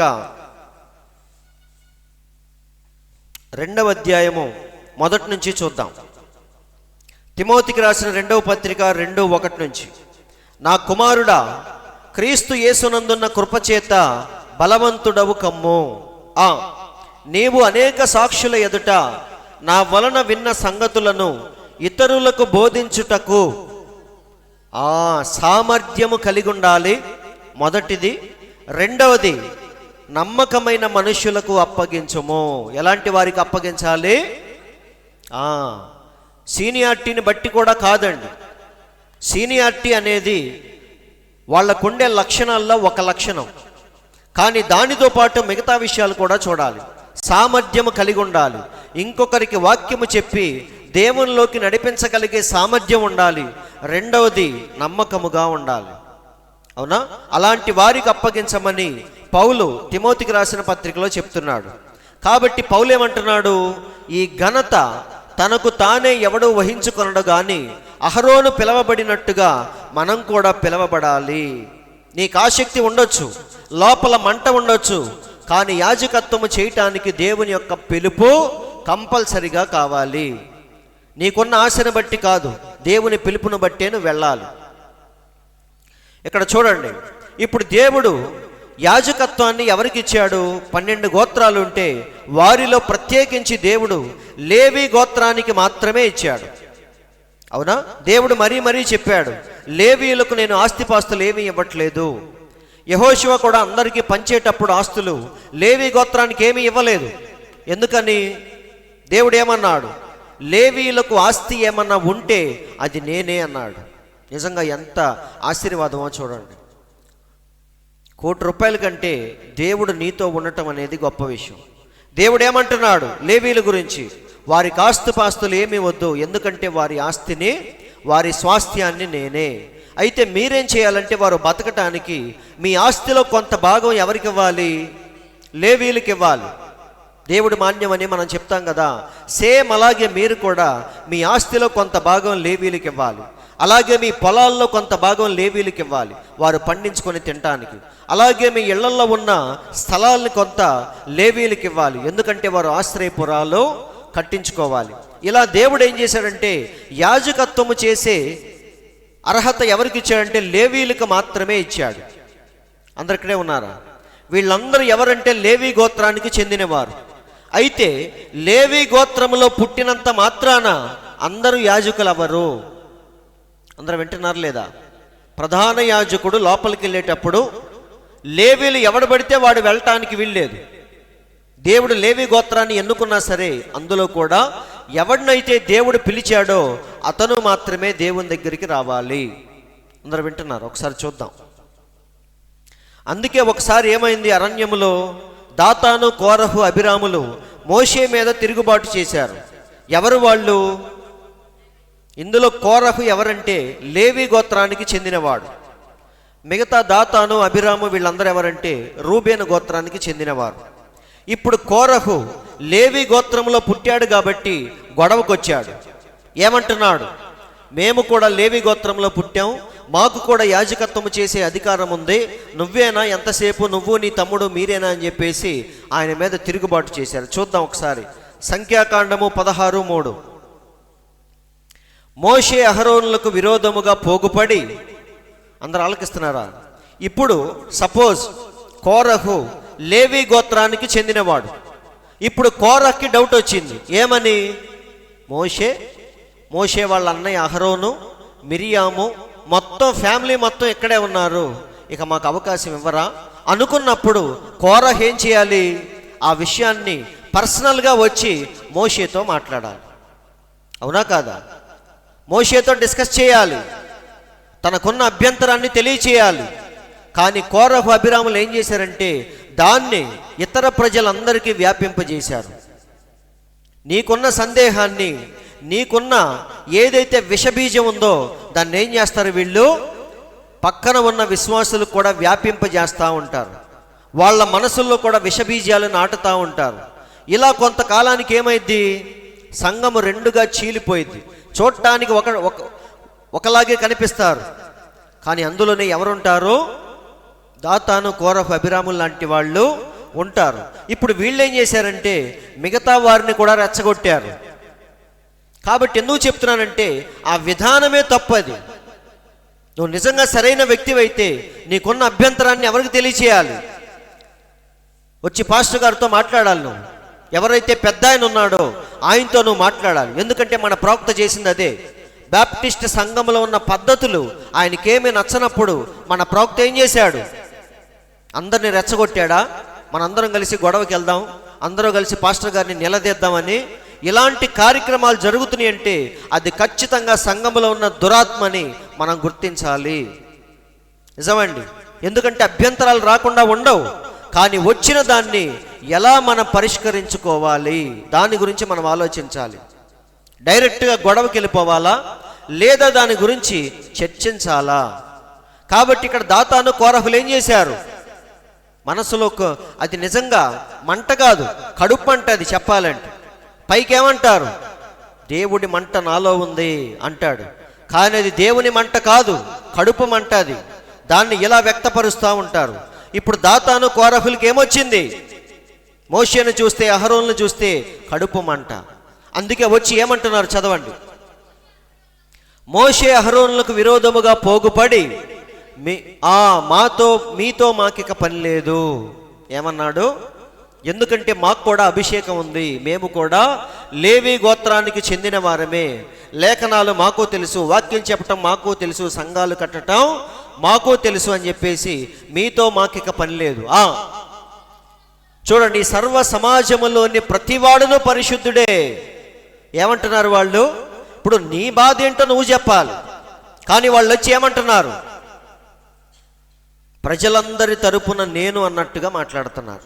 కానీ నిజానికి ప్రజల మీద వారికి ఉన్నది ప్రేమ కాదు, పెత్తనం చేయాలనే ఆశతోనే ఇలాంటి వాళ్ళు బయలుదేరతారు. అందరూ ఆలకిస్తున్నారండి. కాబట్టి యాజకత్వం అనేది అది హోదా కాదు, పెత్తనం కాదు. అందులో ఉండే బాధలు చాలా ఉంటాయి. వింటున్నారండి? అందులో ఉండే అవమానాలు కానీ, బాధలు కానీ, బాధ్యతలు కానీ ఎన్నో ఉంటాయి. అన్నీ ఆలోచించి నీలో సరైన మంట ఉంటే అప్పుడు నువ్వు సిద్ధపడాలి, దేవుడిని అడగాలి. నీ సిద్ధపాటు నిజమైందైతే దేవుడు ఖచ్చితంగా నిన్ను తీసుకెళ్ళి ఎక్కడైతే ఆత్మలు నశించిపోతున్నాయో అక్కడ నిన్ను నిలబెడతాడు. గొడవకు కారకుడుగా దేవుడు నిన్ను చేయడు, నిజమండి. నిన్ను తీసుకెళ్ళిపోతాడు. ఎక్కడైతే సువార్త లేదో అక్కడ నిన్ను నిలబెడతాడు. అది జరిగేది. కానీ వీళ్ళు ఏం చేస్తారంటే వెంటనే కడుపు మంటతో నలుగురిని రెచ్చగొట్టి అందరూ కలిసి గొడవకు వస్తారు. ఇదే ప్రతి చోట జరిగేది. పునాదిపాడులో జరిగింది కూడా ఇదే, మా చర్చిలో. అప్పుడు నేను వెళ్ళాను, వింటున్నారండి. కాబట్టి ఇలాంటివి జరుగుతున్నాయి అంటే మీరు గుర్తించాల్సింది ఏంటంటే అది దురాత్మ. ఎందుకో చెప్పనా? సపోజ్ నేనే ఉన్నా, సపోజ్ నాకే అభ్యంతరం కలిగింది, పాస్టర్ గారి వైఖరి మీద, పాస్టర్ గారి విధానం మీద నాకే డౌట్ వచ్చింది, నేనే అసంతృప్తిగా ఉన్నాను. అప్పుడు నేనేం చేయాలంటే డైరెక్ట్గా వెళ్ళి పాస్టర్ గారితో వ్యక్తిగతంగా మాట్లాడాలి. ఆయన ఒంటరిగా ఉన్నప్పుడు కూర్చొని మాట్లాడాలి. నా మనసులో ఉన్నదంతా కక్కాలి. ఒకవేళ ఏమైనా సరికాకపోతే నేను అక్కడి నుంచి చాలా మంచిగా బయటికి వెళ్ళిపోవాలి. పాస్టర్ గారు, నేను ఇక్కడ ఉండలేకపోతున్నాను, కాబట్టి దయచేసి నన్ను క్షమించండి, నేను ఎక్కడున్నా సరే దేవునికి నమ్మకముగా ఉంటానని చెప్పేసి అతను చాలా ఫ్రెండ్లీగా వెళ్ళిపోవాలి తప్ప నేను వెళ్ళి ఇంకో 10 మందిని రెచ్చగొట్టి పాస్టర్ గారి మీదకి వస్తే అది దురాత్మని మనం గుర్తించాలి. అందరూ ఆలకిస్తున్నారా లేదా? కాబట్టి వీరు చేసింది అదే. వారు ఏం చేశారు చూడండి, ప్రతి మాటలో మీకు అర్థమైంది. పోగుపట్టం ఎందుకు? నీకు అభ్యంతరం ఉంటే వెళ్ళి మాట్లాడు. వింటున్నారు? నిజమే, కోరహు ఎక్కడ పుట్టాడు? లేవి గోత్రంలోనే పుట్టాడు. యాజకత్వము చేసే అర్హత ఆయనకు కూడా ఉంది. అప్పుడు ఆయన ఒక్కడే వెళ్ళి మాట్లాడాలి. ఇలా నాకు అనిపిస్తుంది, ఏం చేద్దామని. కానీ ఆయన ఏం చేశాడు? జనాల్ని పోగు చేసి ఇక వచ్చి మాట్లాడుతున్నాడు. మీతో మాకిక పని లేదు, ఈ సర్వ సమాజంలోని ప్రతి వాడు పరిశుద్ధుడే, యెహోవా వారి మధ్య ఉన్నాడు. ఇది చూడండి, యెహోవా సంఘము మీద మిమ్మును మీరేలా హెచ్చించుకొనుచున్నారు. కడుపు మంట బయటకు వచ్చిందా లేదా? ముందు మంట అన్నాడు, దేవుడు నాలో మంట పెట్టాడు అన్నాడు. కానీ లాస్ట్కి వచ్చేసరికి అది ఏమంటో తేలిపోయిందా లేదా? కాబట్టి ఏమంటున్నాడు? సంఘము మీద మిమ్మును మీరేలా హెచ్చించుకొనుచున్నారు. అప్పుడు సమాధానం ఎవరు చెప్పారు? మోషే కాదండి. మోషే సాగిలపడ్డాడు. ఏమన్నాడు? నాకుగా నేను రాలేదయ్యా సేవకి, దేవుడు పిలిస్తేనే వచ్చాను. మండుచున్న పొదలో దేవుడు నాతో మాట్లాడి ఈ చేతికర్రనిచ్చి పంపించాడు. అందరూ అర్థం చేసుకుంటున్నారా? కాబట్టి దానికి సమాధానం ఎవరు చెప్పారంటే దేవుడే చెప్పాడు. ఎలా చెప్పాడో చూద్దాం. పొద్దున్నే మోషేని పిలిచాడు. పిలిచి ఏమన్నాడంటే 12 గోత్రాల్లో నుంచి ఒక్కొక్క గోత్రం చొప్పున ఒక కర్రను బయటికి తీసుకో. ఆ కర్ర మీద వారి పేరు ఉండాలి. ఎవరి పేరు? ఆ గోత్ర పెద్ద ఎవరైతే ఉన్నారో అతని పేరు ఆ కర్ర మీద రాయాలి. ఇలా 12 కర్రలు పోగు చేయాలి 12 గోత్రాల నుంచి. అయితే లేవి గోత్రము నుండి తీసుకునే కర్ర మీద ఎవరి పేరు ఉండాలి? అహరోను పేరు ఉండాలి అని చెప్పాడు. మిగతా కర్రల మీద ఎవరి పెద్ద పేరు, ఆ పెద్ద ఎవరైతే ఉన్నారో ఆయన పేరు రాయాలి. కానీ లేవి గోత్రము నుండి తీసుకునే కర్ర మీద అహరోను పేరు ఉండాలి అని చెప్పి ఆ 12 కర్రలు తీసుకెళ్ళి ఎక్కడ పెట్టారు? ప్రత్యక్షపు గుడారములో పెట్టారు. దేవుడు ఎక్కడైతే ఉంటాడో అతి పరిశుద్ధ స్థలములో ఆ శాసనము దగ్గర, మందసం దగ్గర పెట్టారు 12 కర్రలు.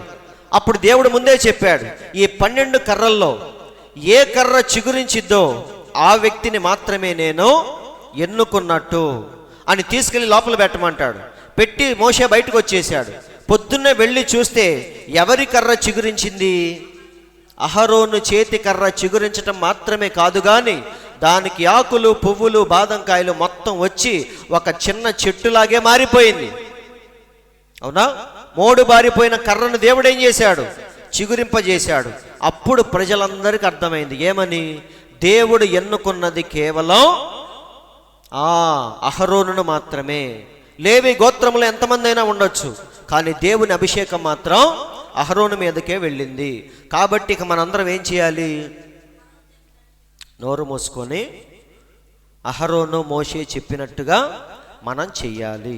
ఎందుకంటే ప్రవక్త చెప్పాడు అంటే అది దేవుడు చెప్పినట్టే. కాబట్టి సహోదరులారా, ఇవన్నీ దేవుడు పాత నిబంధనలో నేటి సంఘానికి సాదృశ్యముగా దేవుడు రాసుకుంటూ వచ్చాడు. అవునా? కాబట్టి యాజకత్వం అనేది గొప్పదే, కానీ ఎన్నిక లేకుండా, పిలుపు లేకుండా వస్తే మాత్రం అది నీకో మంచిది కాదు. నిన్ను నమ్మి ఎవరైతే వచ్చారో ఆ 10 మందికి కూడా శాపంగా మారిపోద్ది. 4వ వచనంలోనికి అందుకే ఏమంటున్నాడు, మరియు ఎవడును ఈ ఘనత తనకు తానే వహించుకొనడు గాని అహరోను ఎలాగైతే పిలవబడ్డాడో అలాగే దేవుని చేత పిలవబడిన వాడై ఈ ఘనత పొందును. అందరూ వింటున్నారా? అందుకే సంవత్సరానికి ఒక్కసారి అదృష్టం ఎవరిని వరించిద్దో తెలీదు. ఆ వ్యక్తి మాత్రమే అతి పరిశుద్ధ స్థలంలోనికి వెళతాడు, దేవుని యొక్క మహిమను డైరెక్ట్గా చూస్తాడు. ఒకసారి దేవుడు ఆ అదృష్టాన్ని ఎవరికిచ్చాడు? ఎవరికిచ్చాడు చెప్పండి? ఎవరాయన? కయప, ప్రధాన యాజకుడు ఆయన. అవునా? దేవుడు ఆ అదృష్టం ఎవరికి ఇచ్చాడు ఆ సంవత్సరం అంటే కయపాకి ఇచ్చాడు. కయప ఆ సంవత్సరం ప్రధాన యాజకుడు. ఎందుకు ఆయనకి ఇచ్చాడు దేవుడు? ఎప్పుడైనా డౌట్ వచ్చిందా? ఇప్పుడు కయప ఏం చేయాలి?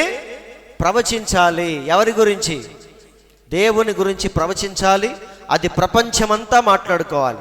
అందుకే దేవుడు కావాలని కయపాకి అనుగ్రహం ఇచ్చాడు. అందుకే కయప ఏమని ప్రవచించాడు ఒకసారి చూద్దామా? యోహాను సువార్త, గుర్తులేదు ఎవరన్నా,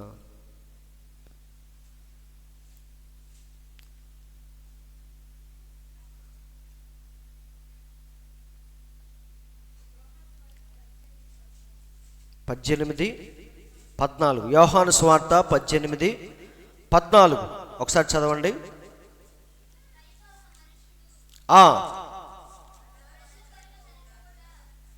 ఎక్కడ? ప్రజల కొరకు చనిపోవుట.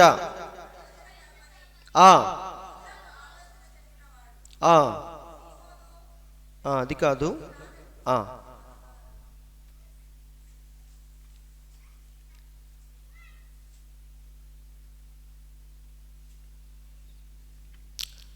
నేను చూస్తాను, ఒక నిమిషం.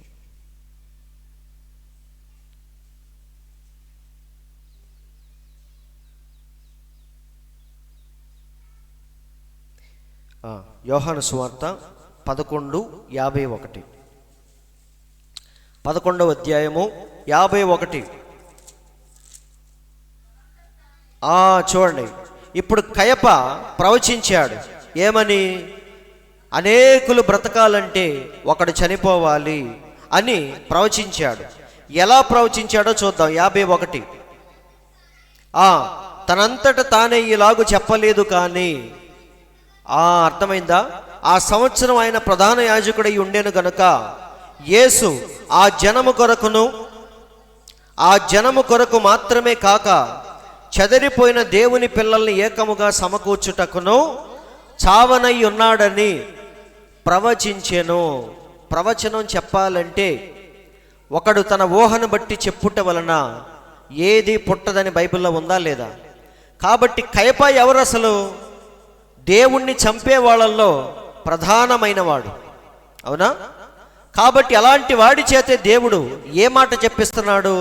అనేకులు బ్రతకాలంటే ఒకడు చనిపోవాలి. ఈరోజు చాలామంది ఏమంటారంటే, అక్కడెక్కడో ఇశ్రాయేల్ దేశంలో ఆయన చచ్చిపోతే మనకెలా రక్షణ వచ్చిద్ది? వేరే మతం వారు ఏమంటున్నారు, ఎక్కడో ఎవరో చనిపోతే నాకెలా రక్షణ వచ్చిద్ది అని అనుకుంటున్నారా లేదా? అందుకే కయప ఏమంటున్నాడు చదవండి. యేసు ఆ జనము కొరకును, ఆ జనం అంటే ఎవరు? ఇశ్రాయేల్ దేశము కొరకు మాత్రమే కాదు కానీ ఆ జనము కొరకును, ఆ జనము కొరకు మాత్రమే కాక చెదరిపోయిన దేవుని పిల్లలందరినీ ఏకముగా సమకూర్చుటకు చావనయ్యున్నాడు. ఈ మాటలు బాగా మీరు ఆలోచించండి. ఇప్పుడు మన దేవుడు ఎక్కడో ఇశ్రాయేల్ దేశంలో 2000 సంవత్సరాల క్రితం పుట్టి ఆయన చనిపోతే ఎక్కడ ఉన్న మనకెలా రక్షణ వచ్చిద్ది అని చాలామంది ప్రశ్నిస్తూ ఉన్నారు. అవునా? అందుకే దేవుడు ఎవరి చేత చెప్పించాడు? ఎవరైతే యేసయ్యను చంపాలి అనుకుంటున్నాడో వాడితోనే చెప్పించాడు. కయపాతోనే చెప్పించాడు దేవుడు. ఏమని? ఆ జనము కొరకు మాత్రమే కాక ప్రపంచమంతా చెదిరిపోయిన దేవుని పిల్లలందరినీ ఏకముగా సమకూర్చటానికి మన దేవుడు చనిపోవాలి అని దేవుడు కయప ద్వారా ప్రవచనం చెప్పేటట్టు చేశాడు. కాబట్టి యాజకత్వం అనేది చాలా గొప్పదండి. ఎందుకో తెలుసా? నువ్వు పాపివైనా సరే, నువ్వు గనక సరైన రీతిలో అతి పరిశుద్ధ స్థలంలోని గనక వెళితే ఖచ్చితంగా దేవుని యొక్క మహిమను చూస్తాం మనం. కాబట్టి ఈ ప్రధాన యాజకులందరికీ అసలైన ప్రధాన యాజకుడు ఎవరు చెప్పండి? మన ప్రభు అయిన యేసుక్రీస్తే యాజకులందరికీ ప్రధాన యాజకుడు ఆయన. ఇప్పుడు కయపా కంటే ప్రధాన యాజకుడు మన దేవుడు, లేవి కంటే ప్రధాన యాజకుడు మన దేవుడు. అవునా కాదా? అదే చెప్తున్నాడు. చూద్దాం, 5వ వచనంలోనికి వద్దాం. అటువలే క్రీస్తు కూడా ప్రధాన యాజకుడగుటకు తన్ను తానే మహిమపరచుకొనలేదు, కానీ నీవు నా కుమారుడవు, నేను నేడు నిన్ను కనియున్నాను అని ఆయనతో చెప్పిన వాడే ఆయన్ని మహిమపరిచెను. అందరూ ఆలోచిస్తున్నారా? కాబట్టి భూ సంబంధమైన యాజకత్వం గురించి మనం చూసాం. అయితే యాజకులందరికంటే ప్రధాన యాజకుడు ఎవరు? మన ప్రభు అయిన యేసుక్రీస్తు. ఇప్పుడు మీరు గమనించండి, ప్రతి యాజకుడు లేవి గోత్రంలో నుంచి రావాలి. మరి మన ప్రధాన యాజకుడు ఏ గోత్రంలో పుట్టాడని ప్రధాన యాజకుడు అయ్యాడు? ఆయన దేవుడు పెట్టిందేంటి? లేవి గోత్రంలో ఉన్నవారే యాజకత్వము చేయాలి. కానీ మన దేవుడు వచ్చి అందరికంటే నేనే ప్రధాన యాజకుడిని అంటున్నాడు. మరి ఆయన ఏ గోత్రం నుండి వచ్చాడు? ఏ క్రమంలో వచ్చాడు? అందరూ ఆలోచిస్తున్నారు. చూడండి, ఇక్కడున్న యాజకులందరూ లేవి గోత్రం యొక్క క్రమము చొప్పున వచ్చారు. కానీ మన దేవుడు ఎలా వచ్చాడు? దానికంటే గొప్పదైన మెల్కీసెదెకు క్రమం చొప్పున వచ్చాడు ఆయన. అందరూ ఆలోచిస్తున్నారు. చాలా గొప్పది ఇది. ఇప్పుడు లేవి గోత్రంలో పుట్టాడు కాబట్టి పాస్టర్ అయ్యాడు. కానీ ఇక్కడేంటి? లేవి గోత్రంలో పుట్టినవాడు 1 సంవత్సరమే ఉంటాడు. ఈ సంవత్సరం ఈయన ప్రధాన యాజకుడు, ఇంకో సంవత్సరం ఇంకోటి వస్తాడు. అందుకే మన దేవుడు ఏ క్రమంలో వచ్చాడో దానికంటే ఉన్నతమైన మెల్కీసెదెకు క్రమంలో వచ్చాడు ఆయన. ఒకసారి చూద్దాం, 6వ వచనంలోనికి వెళ్దాం. ఆ ప్రకారమే నీవు మెల్కీసెదెకు యొక్క క్రమం చొప్పున నిరంతరము యాజకుడవై ఉన్నావు అని మరి ఒక చోట చెప్పుచున్నాడు.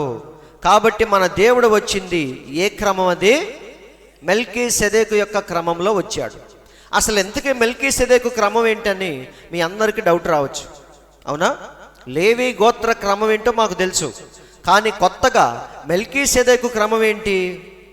అవునా? ఒక్కసారి మనం ఆది కాండంలోనికి వెళ్తే అబ్రహామును దేవుడు ఒకసారి కలుసుకున్నాడు. ఎలా కలుసుకున్నాడు? యాజకుడుగా కలుసుకున్నాడు. అవునా? కాబట్టి ఇది ఎక్కడో మనం చూద్దాం. ఆది కాండము 14:18. మమ్రే దగ్గర సింధూర వనంలో ఉన్నప్పుడు దేవుడు ఆయన కలుసుకున్నాడు. కానీ అప్పుడు ఎలా వచ్చాడు? రొట్టెలు మాంసం తినటానికి తగినట్టుగా వచ్చాడు. కానీ ఒకసారి అబ్రహాము రాజుల్ని సంహరించి తిరిగి వచ్చేటప్పుడు ఎలా కలుసుకున్నాడు? యాజకుడుగా కలుసుకున్నాడు. అవునా? కానీ ఇంటికి వచ్చినప్పుడు మాత్రం యాజకుడిగా రాలేదు ఆయన. మామూలు సాధారణమైన వ్యక్తిగా వచ్చాడు. తినటానికి వచ్చినట్టే వచ్చారాళ్ళు. అందుకే వచ్చి రాగానే అబ్రహాం ఎక్కడికి పరిగెత్తాడు? గబ శారా దగ్గరికి వెళ్ళాడు. 3 మానికల పిండి సిద్ధం చేయన్నాడు. వెంటనే అక్కడి నుంచి ఎక్కడికి వెళ్ళాడు? గేదెల సావిళ్ళకి వెళ్ళాడు. వెంటనే ఏమన్నాడు? కొవ్విన దూడను వధించండి అన్నాడు. మళ్ళీ ఇంకో చోటకి వెళ్ళాడు. పాలు, వెన్న, నెయ్యి ఏమేమైతే ఉన్నాయో మొత్తం తీసుకురండి అన్నాడు. అంటే మన దేవుడు ఎలా వచ్చాడు? అక్కడికి తినటానికి వచ్చినట్టే వచ్చాడు మామూలుగా. కానీ రాజుల్ని సంహరించినప్పుడు అబ్రహాముని ఎలా కలుసుకున్నాడు? ఇక్కడ చూడండి, కిరీటం పెట్టుకొని ఒక యాజకుడిగా వచ్చాడు దేవుడు. కానీ మమ్రే దగ్గర ఉన్న సింధూర వనములో దేవుడు ఎలా వచ్చాడు? ఒక సాధారణమైన పాస్టర్ లాగా వచ్చాడు. కానీ ఇక్కడికి ఎలా వచ్చాడంటే సర్వోన్నతుడైన దేవుని యాజకుడిగా వచ్చాడు. చదవండి ఇప్పుడు. చూడండి, ఆ పేర్లు చూడండి, మీకు అర్థమైంది. మరియు షాలేము రాజైన మెల్కీసెదెకు. షాలేం అంటే అర్థం ఏంటి? పౌలు వివరిస్తున్నాడు చాలా చక్కగా. మొదట నీతికి రాజు, తర్వాత సమాధానపు రాజు. షాలోం అనగా అర్థం ఏంటి? సమాధానము, మీకు సమాధానము కలుగునుగాక అని. కాబట్టి మన దేవుడు ఎలా వచ్చాడు? షాలేము రాజైన మెల్కీసెదెకు రొట్టెను ద్రాక్షరసాన్ని తీసుకుని వచ్చాడు. కానీ మమ్రే దగ్గర ఉన్న సింధూర వనములో ఆయనే తినటానికి వచ్చాడు. ఇక్కడ ఎందుకు వచ్చాడు? అబ్రహాముకు తినిపించటానికి వచ్చాడు. కానీ అక్కడ మాత్రం అబ్రహాము దగ్గర తినటానికి వచ్చాడు. రెండిటికి తేడా మీరు గమనించండి. కాబట్టి ఇప్పుడు ఎలా వచ్చాడు? ఆయన మెల్కీసెదెకుగా వచ్చాడు. అంటే సర్వోన్నతుని దేవుని యాజకుడిగా వచ్చాడు. వచ్చి ఏమిచ్చాడు? రొట్టెను ద్రాక్షరసమును తీసుకుని వచ్చాను.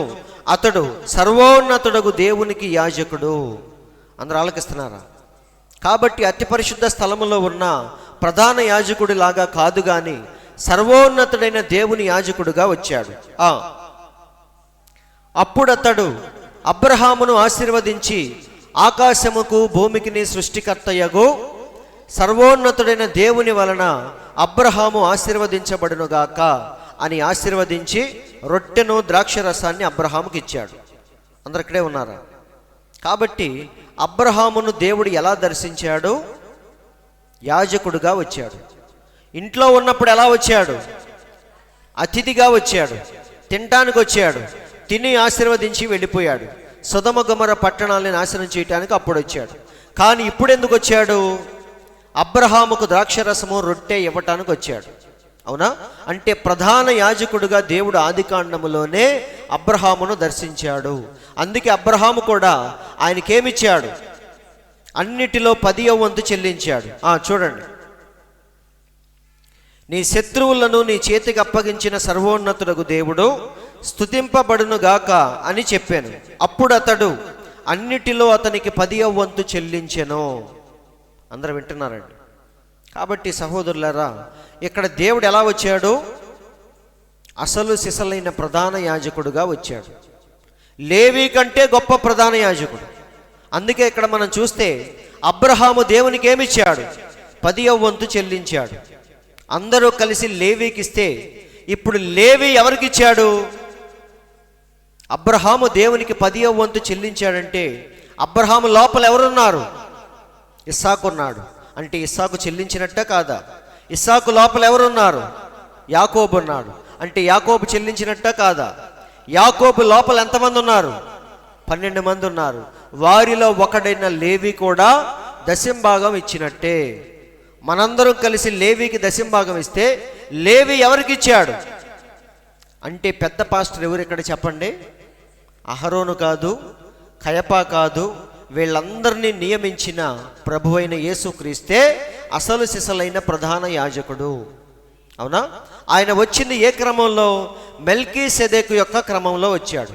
అంటే అబ్రహామును ఎలాగైతే దర్శించాడో ఇప్పుడు అబ్రహామును దర్శించిన దేవుడిలో ఉన్న గుణలక్షణాలన్నీ ఎవరిలో మనకు కనిపిస్తాయి? మళ్ళీ యేసయ్యలో మనకు కనిపిస్తాయి. అందుకే మన దేవుడు ఎలా వచ్చాడు? మెల్కీసెదెకు యొక్క క్రమంలో వచ్చాడు. కాబట్టి ఇక్కడ మనం చూస్తే ఈ యొక్క షాలేము రాజులో ఉన్న గుణలక్షణాలన్నీ కూడా ఎవరిలో చూస్తాం? మనం యేసయ్యలోనే చూస్తాం. కాబట్టి అబ్రహామును దర్శించింది ఎవరో కాదు, కానీ భూమి మీదకు వచ్చిన ప్రభు అయిన యేసుక్రీస్తే అబ్రహామును దర్శించాడు. వింటున్నారండి? అందుకే మన దేవునికి గోత్రంతో సంబంధం లేదు. కోరాహు వచ్చి ఏమన్నాడు? నేను కూడా లేవి గోత్రంలోనే పుట్టాను అన్నాడు. కానీ మన దేవునికి గోత్రముతో సంబంధం లేదు. ఆయన ఏకంగా ఏ లైన్లో వచ్చాడు? ఆయన మెల్కీసెదెకు యొక్క లైన్లో వచ్చి ప్రధాన యాజకుని స్థానంలో నిలబడ్డాడు. అవునా? కాబట్టి లేవి గోత్రముల నుండి వచ్చిన వాడు 1 సంవత్సరం మాత్రమే ఉంటాడు. నెక్స్ట్ సంవత్సరం వేరేవాడు వస్తాడు. కానీ మన దేవుడు మాత్రం నిరంతరము ప్రధాన యాజకుడిగా ఉన్నాడు. 1 సంవత్సరం కాదు. చదవండి, 7వ వచనంలోనికి వద్దాం. అందరికి అర్థమైంది కదా యాజకత్వం గురించి? యాజకత్వం అంటే ఏంటో మనం తెలుసుకున్నాం. అందరికంటే ప్రధాన యాజకుడు మన ప్రభు అయిన యేసుక్రీస్తు. ఎలా వచ్చాడు అని చూస్తే, ఎలా వచ్చాడు? ఆయన లేవి గోత్రంలో నుండి రాలేదు. మెల్కీసెదెకు అబ్రహామును కలుసుకున్న యాజకుని యొక్క వరుసలో వచ్చాడు. కాబట్టి ఆయన నిరంతరము యాజకుడుగా ఉంటాడు. ఈ యాజకులు ఏమవుతారు? మారిపోతూ ఉంటారు. ఈ సంవత్సరం ఒకడు, వచ్చే సంవత్సరం ఒకడు. అసలు అంతెందుకు, తెర పైనుండి కిందకి చినిగిపోయేసరికి ఆ యాజకత్వమే ఏమైపోయింది? పోయిందా లేదా? ఇప్పటికి యాజకత్వం లేదు. కానీ దాన్ని ఎవరు రీప్లేస్ చేశారంటే మన దేవుడే ప్రధాన యాజకుడుగా నేటికి పరిశుద్ధ స్థలంలో మన కొరకు ఆయన విజ్ఞాపన చేస్తూ ఉన్నాడు. అందుకే ఆ క్రమాన్ని దేవుడు తీసేశాడు. విశ్రాంతి దినాన్ని దేవుడు తీసేశాడు. యాజకత్వాన్ని దేవుడు తీసేశాడు. బలులు అర్పించే క్రమాన్ని దేవుడు తీసేశాడు. ఎందుకంటే వాటన్నిటికీ అసలైన రూపం ఎవరు?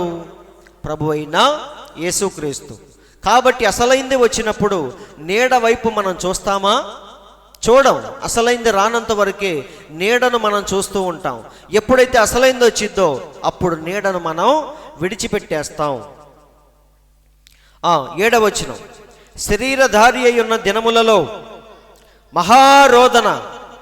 మహారోదనతోనూ కన్నీళ్లతోనూ తన్ను మరణము నుండి రక్షింపగలవానికి ప్రార్థనలు యాచనలు సమర్పించి భయభక్తులు కలిగి ఉన్నందున ఆయన అంగీకరించబడెను.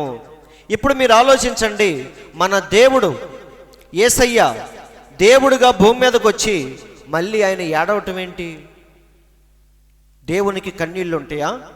మనం ఏడవాలి. ఎందుకంటే పాపంలో జన్మించాం, మనం అబద్ధాలు ఆడుతూ పెరిగాం. మన దేవునిలో పాపమే లేదు కాబట్టి ఆయన ఎందుకు ఏడ్చాడు? మహారోదనతో కన్నీళ్లతో ఎందుకు జీవించాడు? ఇంకా చెప్పాలంటే భయభక్తులు కలిగి జీవించాడు. భయభక్తులు ఎవరికి కావాలి?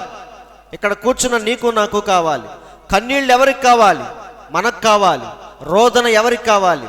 రోదన చేయు స్త్రీలను కనుగొనండి అని బైబిల్లో ఉందా లేదా? కాబట్టి మన జీవితాలను తలుచుకొని మనం ఏడవాలి. మరి దేవుడు ఎందుకు ఏడ్చాడు? ఆయన పాపము లేకుండా పుట్టాడు, అవునా? మరి ఎందుకు ఇవన్నీ మన దేవుడు చేశాడంటే నీ కోసం నా కోసం ఒక మాదిరిగా దేవుడు వాటిని చూపించి వెళ్ళిపోయాడు. అందుకే మన దేవుడు భూమి మీద ఉన్నప్పుడు శిష్యుల పాదాలు కడిగి ఏమన్నాడు? 13-15 పేతురు పాదాలు కడిగిన తర్వాత ఏమన్నాడు? నేను మీకు చేసిన ప్రకారము మీరు కూడా చెయ్యాలని మీకు మాదిరిగా చేశానే తప్ప నాకు అవసరం లేదు. వింటున్నారండి? నిజానికి మన దేవునికి అవసరం లేదు, కానీ దేవుడు ప్రతిదీ చేశాడు. ఎందుకంటే నువ్వు నేను దాన్ని చూసి నేర్చుకోవాలి కాబట్టి, అదే అడుగు జాడల్లో మనం కూడా వెళ్ళాలి కాబట్టే మన దేవుడు ప్రతిదీ కూడా మనకు చూపించి వెళ్ళాడు. కాబట్టి నిజానికి మన దేవునికి కన్నీళ్ళు అక్కర్లేదు, రోదన అక్కర్లేదు, భయభక్తులు కూడా అక్కర్లేదు. ఎందుకంటే ఆయన్ని చూసి మనం నేర్చుకోవాలి కాబట్టి అవన్నీ చేశాడు. అందరూ వింటున్నారా? ఇప్పుడు చూడండి, ప్రవక్త అంటున్నాడు మన దేవుడు ఎలా వచ్చాడు భూమి మీదకి? దేవుని కుమారుడుగా వచ్చాడు, అవునా? నిజానికి వచ్చింది కుమారుడా లేదా దేవుడే కుమారునిగా వచ్చాడా? మీరు చెప్పండి.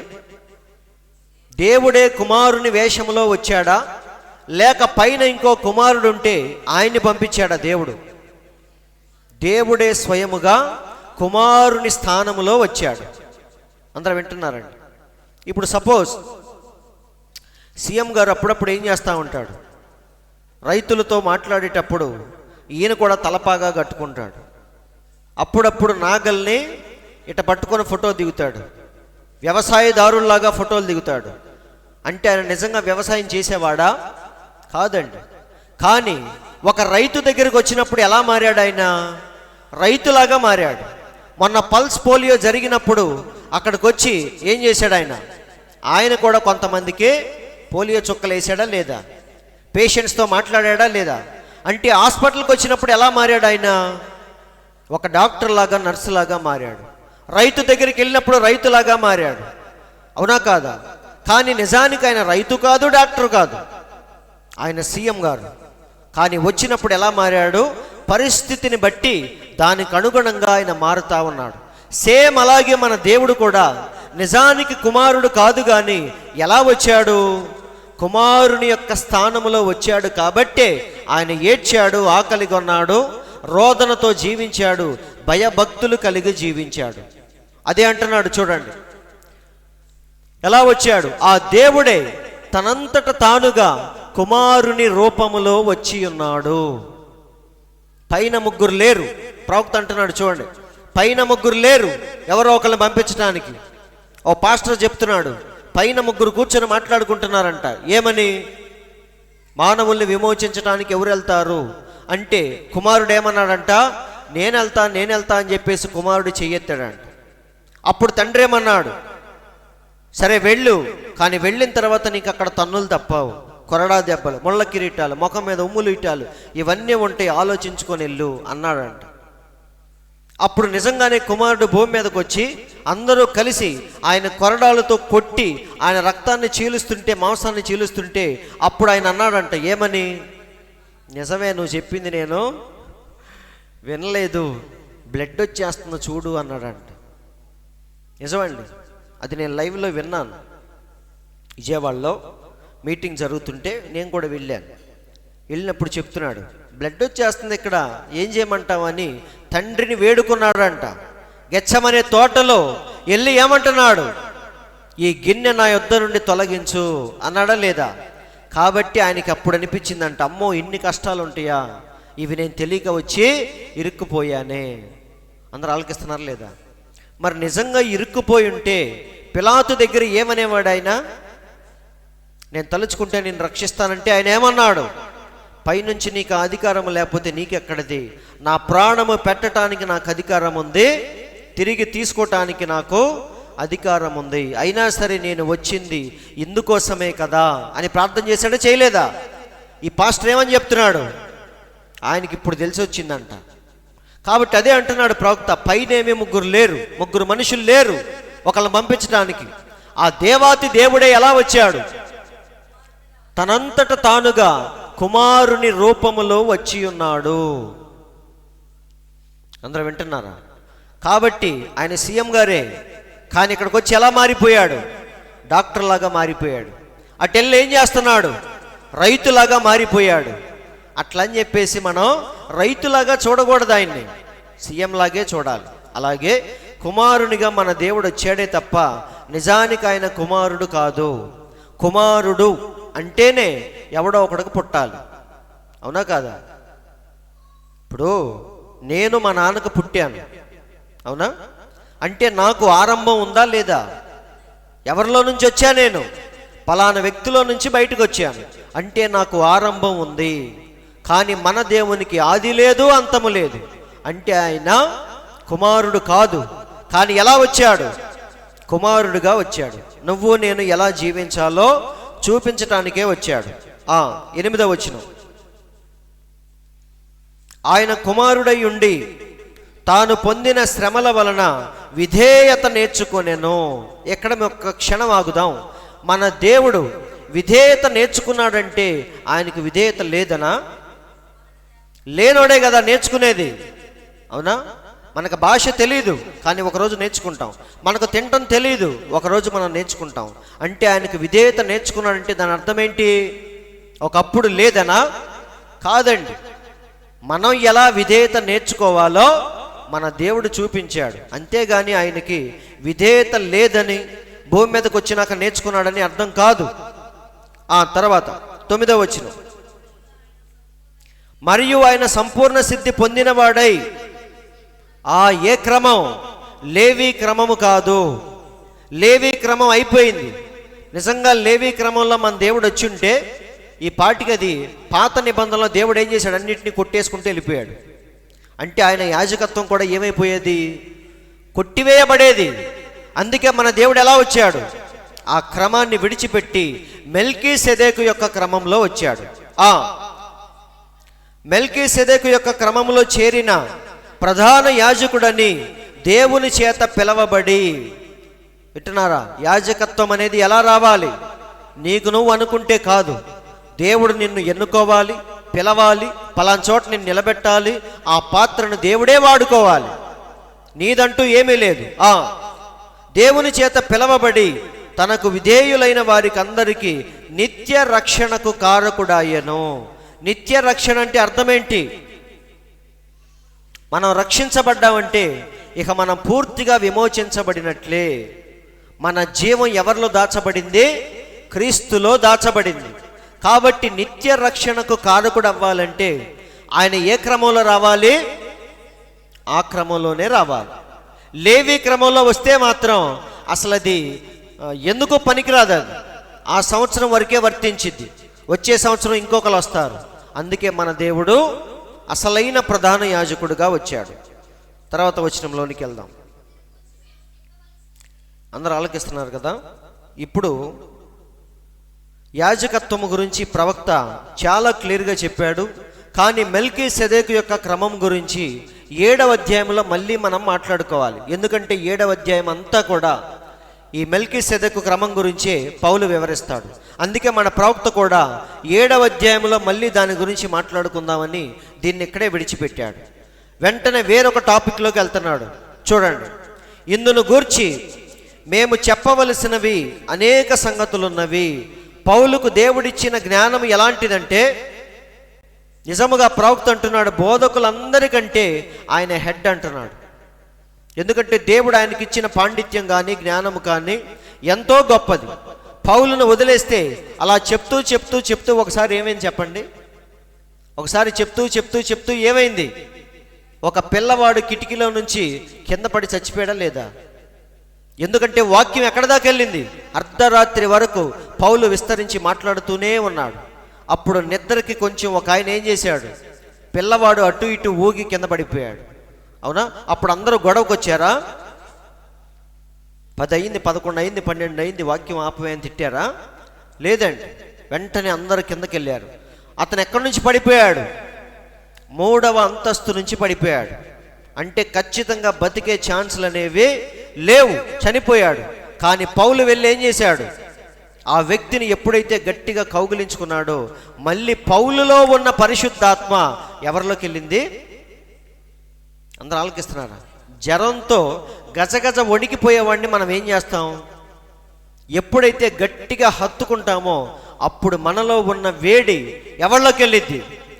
పిల్లల్ని. అందుకే ఏం చేస్తాం మనం? తల్లి ఏం చేయాలి? పిల్లల్ని ఎప్పుడు గుండెలకి హత్తుకోవాలి. ఎందుకంటే వెచ్చదనాన్ని పంచటానికి. అలాగే ఎప్పుడైతే పౌలు ఆ చిన్నవాడిని కౌగిలించుకున్నాడో వెంటనే పౌలులో ఉన్న పరిశుద్ధాత్మ ఎక్కడికి వెళ్ళింది? పిల్లవాళ్ళకి వెళ్ళి వెంటనే ప్రాణం మళ్ళీ తిరిగి వచ్చిందా రాలేదా?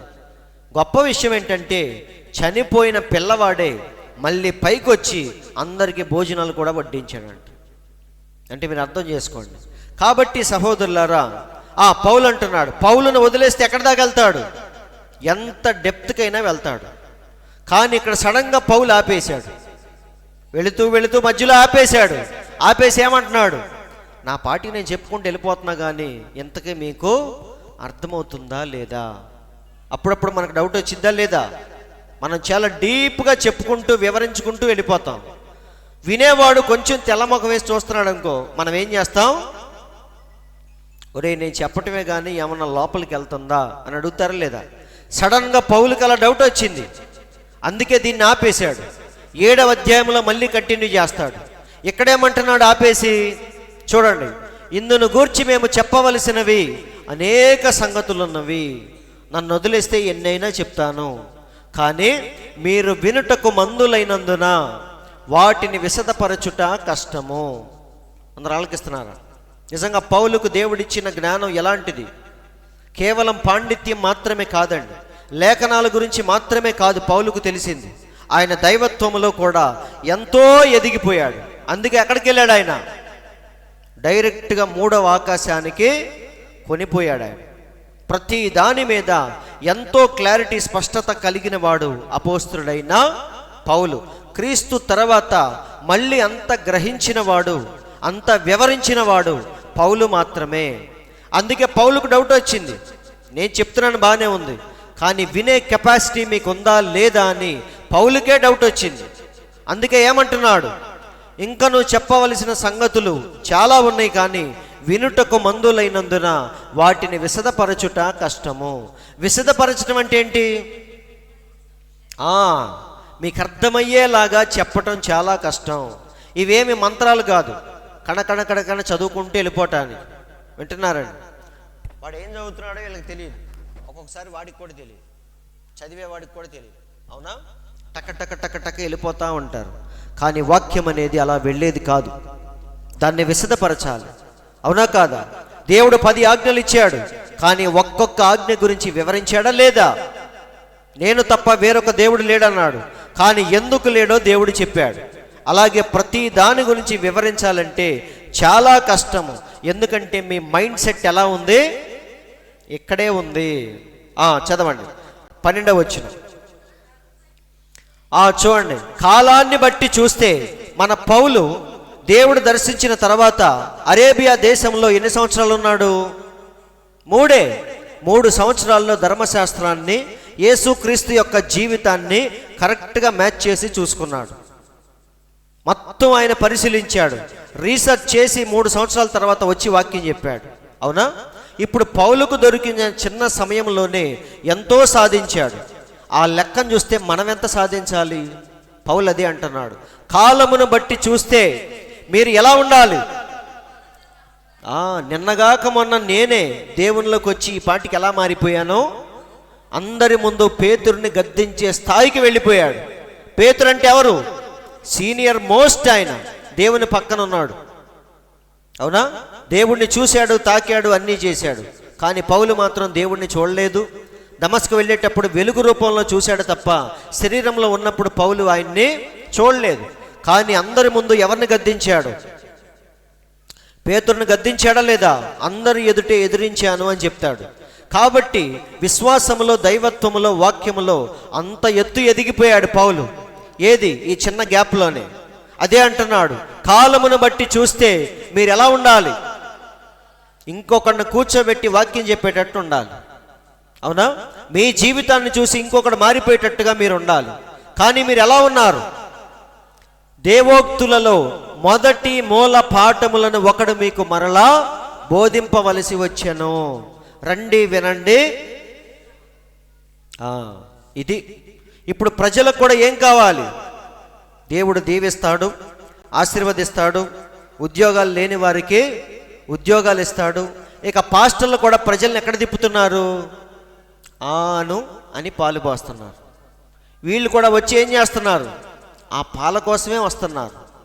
పిల్లలు ఏం చేయాలి? పిల్లలు ఎదుగుతూ ఉన్నప్పుడు వాడు ఏం కోరుకోవాలి? బలమైన ఆహారాన్ని కోరుకోవాలి. 10 ఏళ్ళు వచ్చినా 20 ఏళ్ళు వచ్చినా అమ్మ పాలు కావాలంటున్నాడంటే వాడిలో ఏదో లోపం ఉన్నట్ట లేనట్ట. అలాగే తల్లి కూడా ఏం చేయాలి? వాడి వయస్సును బట్టి ఆహారంలో మార్పులు చేర్పులు చేస్తూ ఉండాలి. ఎంతసేపు రారా పాలు పోస్తా అంటే అది ఎలా ఉంటుంది? నువ్వే వాడిని అసమర్థుడిగా మారుస్తున్నావని అర్థం. వాడు కూడా ఏం చేయాలి? ఏంటి ఎప్పుడు చూసినా మా అమ్మ పాలు పోస్తుందని చెప్పేసి వాడికి డౌట్ రావాలి. ఎప్పుడు చూసినా వీడేంటి పాలు తాగుతున్నాడని చెప్పేవాడికి డౌట్ రావాలి. కానీ ఇప్పుడు అవేమీ లేవు. వెళ్ళేవాడు పాలు తాగటానికి వెళ్తాడు, వచ్చేవాడు కూడా పాల డబ్బా తీసుకునే వస్తాడు. వాక్యానికి ఏం తీసుకొస్తాడు? పెద్దది పాల డబ్బా తీసుకొస్తాడు. ఎందుకంటే కొన్ని లక్షల మంది, వేల మంది వస్తారు కాబట్టి అందరికి ఏం పోస్తూ ఉంటాడు?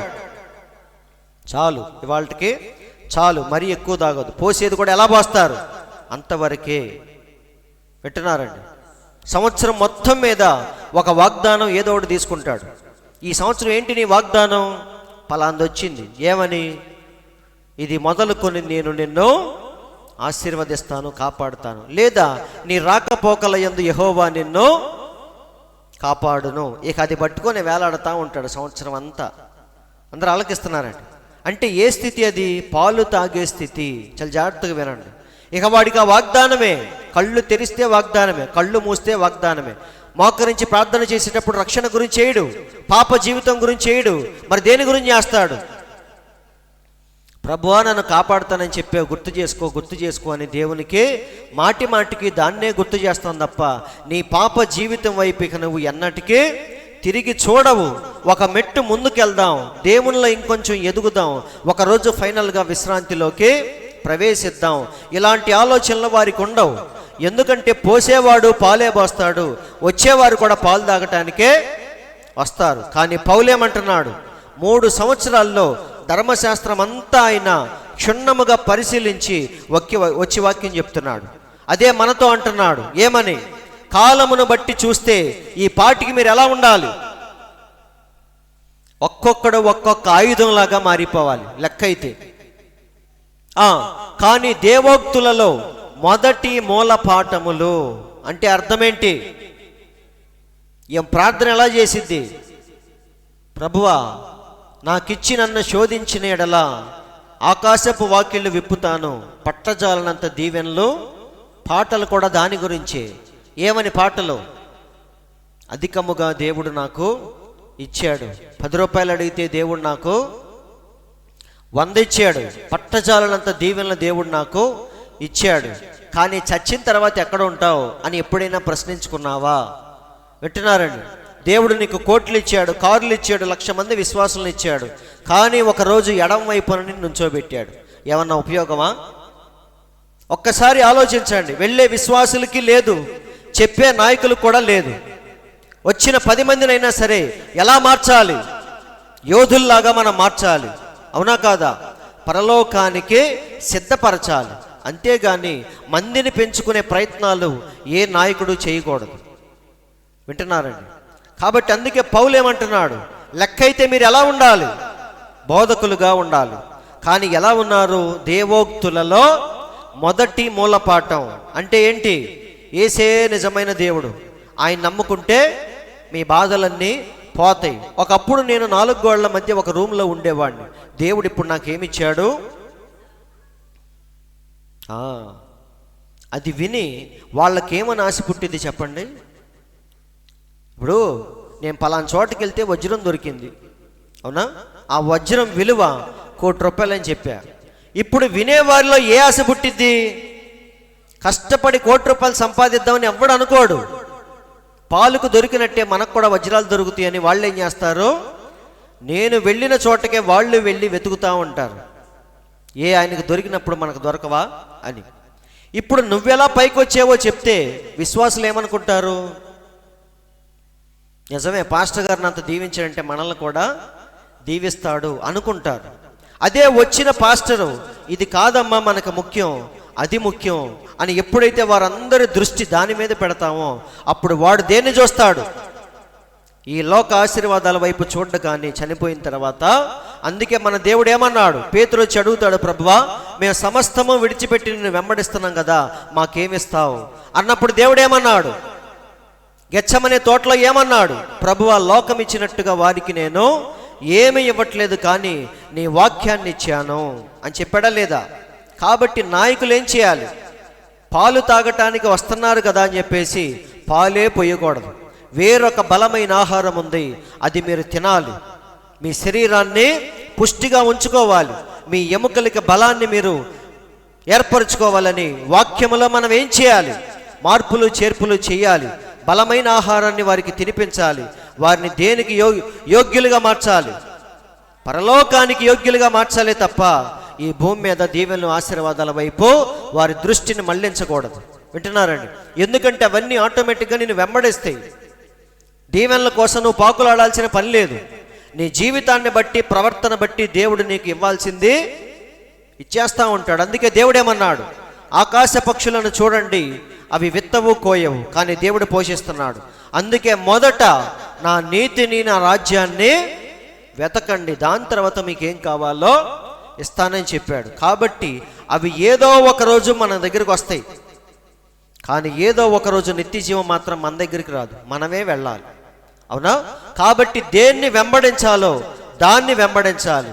దీవెనలు ఆశీర్వాదాలు నిన్ను వెంబడిస్తాయి, కానీ నువ్వు మాత్రం నిత్య జీవాన్ని వెంబడించాలి. ధనవంతుడితో మన దేవుడు చెప్పింది అదే, నీ ఆస్తిని విడిచిపెట్టు, వచ్చి నన్ను వెంబడించు అన్నాడు. పరలోకములో నీకేం కలిగిద్ది? ఏమన్నాడు? నన్ను వచ్చి నన్ను వెంబడించు, పరలోకములో నీకు ధనము కలిగిద్ది అన్నాడు. కాబట్టి పౌలు అదే అంటున్నాడు. కాలాన్ని బట్టి చూస్తే మీరు ఈ పాటికి బోధకులుగా ఉండాలి, కానీ ఎంతసేపు దేని చుట్టూ తిరుగుతున్నారు? అది వలవలా ఏడుస్తాడు పాస్టర్. దేనికోసం? ప్రజలందరినీ ఏడిపిస్తాడు. దేనికోసం? ఎందుకు ఏడుస్తున్నావు? నీ జీవితం మారాలని ఏడుస్తున్నావా? పాపాన్ని విడిచిపెట్టాలని ఏడుస్తున్నావా? లేదా దీవెనలు ఆశీర్వాదాలు రావట్లేదని ఏడుస్తున్నావా? ఒకడు మీకు మరలా బోధింపవలసి వచ్చెను. చూడండి, మీరు పాలు త్రాగవలసిన వారే గాని బలమైన ఆహారము తినగలవారు కారు. కాబట్టి ఇప్పుడు మీరు చెప్పండి, మనం ఏం చేయాలి? వయసును బట్టి ఆహారాన్ని ఏం చేయాలి? మారుస్తూ ఉండాలి. చూడండి, మరియు పాలు తాగు ప్రతివాడు శిశువే గనుక నీతి వాక్య విషయములో అనుభవము లేనివాడై ఉన్నాడు. అందరూ వింటున్నారండి? దేవుడు ఒక్కొక్కసారి నీకు వాక్యం తెలియకపోవచ్చు, కానీ దేవుడు నీతో, నీ చుట్టూ ఉన్న పరిస్థితుల ద్వారా దేవుడు నీతో మాట్లాడుతూ ఉంటాడు. చర్చికి వస్తే వాక్యము ద్వారా దేవుడు నీతో మాట్లాడతాడు. నువ్వు బయట ఉంటే అక్కడున్న పరిస్థితుల ద్వారా దేవుడు నీతో మాట్లాడతాడు. కానీ వాటిని గుర్తించే స్థితిలో ఈరోజు మనం లేవు. అవునా కాదా? దేవుడు అదే అంటున్నాడు. యెరూషలేము దగ్గరికి వెళ్ళి ఏడ్చాడు మన దేవుడు. ఎందుకు ఏడ్చాడు? ఏడ్చి ఏమంటున్నాడు? నీవైనను ఈ నీ దినమందైనను సమాధాన సంబంధమైన సంగతులను తెలుసుకున్న ఎడలా నీకెంతో మేలు, కానీ ఇప్పుడు అవి నీ కన్నులకు మరుగై ఉండను. చూసే స్థితిలో నువ్వు లేవు. ప్రభువు నిన్ను దర్శించిన కాలము నీవు ఎరగకుంటివి. మెస్సయ్య వచ్చాడు, కానీ నీకు అది తెలియలేదు. దేవుడు నీతో మాట్లాడాడు, కానీ నీకు అది తెలియదు. నీ చుట్టూ ఉన్న పరిస్థితుల ద్వారా దేవుడు నీతో మాట్లాడటానికి ప్రయత్నిస్తూ ఉంటాడు. నువ్వు ఎక్కడికైనా వెళ్ళినప్పుడు నిరాశ, నిస్పృహ, ఎందుకు ఈ పని అవ్వలేదు నువ్వు ఆలోచించాలి. ఎందుకు త్వరగా పని అయిపోయింది ఆలోచించాలి. ఎందుకు నీకు యాక్సిడెంట్ అయింది నువ్వు ఆలోచించాలి. ఇంట్లో ఎందుకు ఇలాంటి సమస్యలు ఎదురవుతున్నాయి నువ్వు ఆలోచించాలి. వింటున్నారండి? పడుకున్నప్పుడు నిద్ర ఎందుకు పట్టట్లేదు ఆలోచించాలి. అన్నిటి గురించి మనం ఎలా ఆలోచించాలి? దైవీకముగా మనం ఆలోచించినప్పుడు ప్రతి దానికి నీకు సమాధానం దొరికిద్ది. వింటున్నారండి? మన తలరాతల ఉందలే అనుకున్నావంటే మాత్రం నువ్వు దేవుని యొక్క స్వరాన్ని వినే స్థితిలో లేవు. నీవు చాలామంది ఏమంటారు? వాటి టైం అలా ఉందలే, వదిలేయండి అంటారు.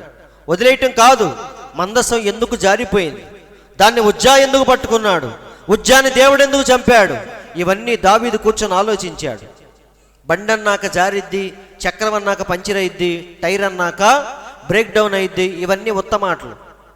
నువ్వు వెళ్ళేటప్పుడు మార్గంలో నీ టైర్ పంచర్ అయినా సరే నువ్వు ఆలోచించాలి. నువ్వు వెళ్ళిన పని అవ్వకపోయినా సరే నువ్వు ఆలోచించాలి. అవునా? దావీదు అదే చేశాడు. ఎందుకు మందసం జారిపోవాలి, బండి ఎందుకు శృతి తప్పాలి, ఉజ్జా ఎందుకు చెయ్యి పెట్టాలి, దేవుడు ఎందుకు ఉజ్జాను అన్యాయముగా చంపేయాలి, ఇదంతా కూర్చొని ఆలోచించాడు. కాబట్టే మందసాన్ని అక్కడే వదిలేయండి అన్నాడు ఆయన. దేవుని పిల్లలందరూ అలాగే ఆలోచిస్తారు, నిజమండి. కాబట్టి ఇక్కడ పౌలు అంటున్నాడు, పాలు తాగే ప్రతివాడు శిశువే గనక నీతి వాక్య విషయములో అనుభవము లేనివాడై ఉన్నాడు. వాడికి ఏం తెలియదు. ఒక ఆయన అంటున్నాడు, నీరసం వచ్చి నీరసం మీద ఫాస్టింగ్ ప్రేయర్ చేసేటప్పుడు ఏమీ తినము కాబట్టి ఒళ్ళు నీరసించిపోయింది. అప్పుడు బైక్ మీద వెళ్ళేటప్పుడు ఏమైంది, బలహీనం మీద కొంచెం శృతి తప్పి కింద పడతాం. పడినప్పుడు దెయ్యం పడేసింది అని ఎవ్వరు అనొద్దు అంటున్నాడు. దెయ్యం పడేసింది అనొద్దు అంటున్నాడు. నీకేదో బలహీనత వల్ల బైక్ స్లిప్ అయితే దెయ్యం పడేసిందని ఎందుకు అంటున్నాడు. కానీ మీరు చెప్పండి, పడేసింది ఎవరు? చెప్పండి, దెయ్యమా కాదా? నువ్వు ఎంత బలహీనముగా ఉన్నా సరే దేవుడు తలుచుకుంటే నిన్ను నిలబెడతాడు.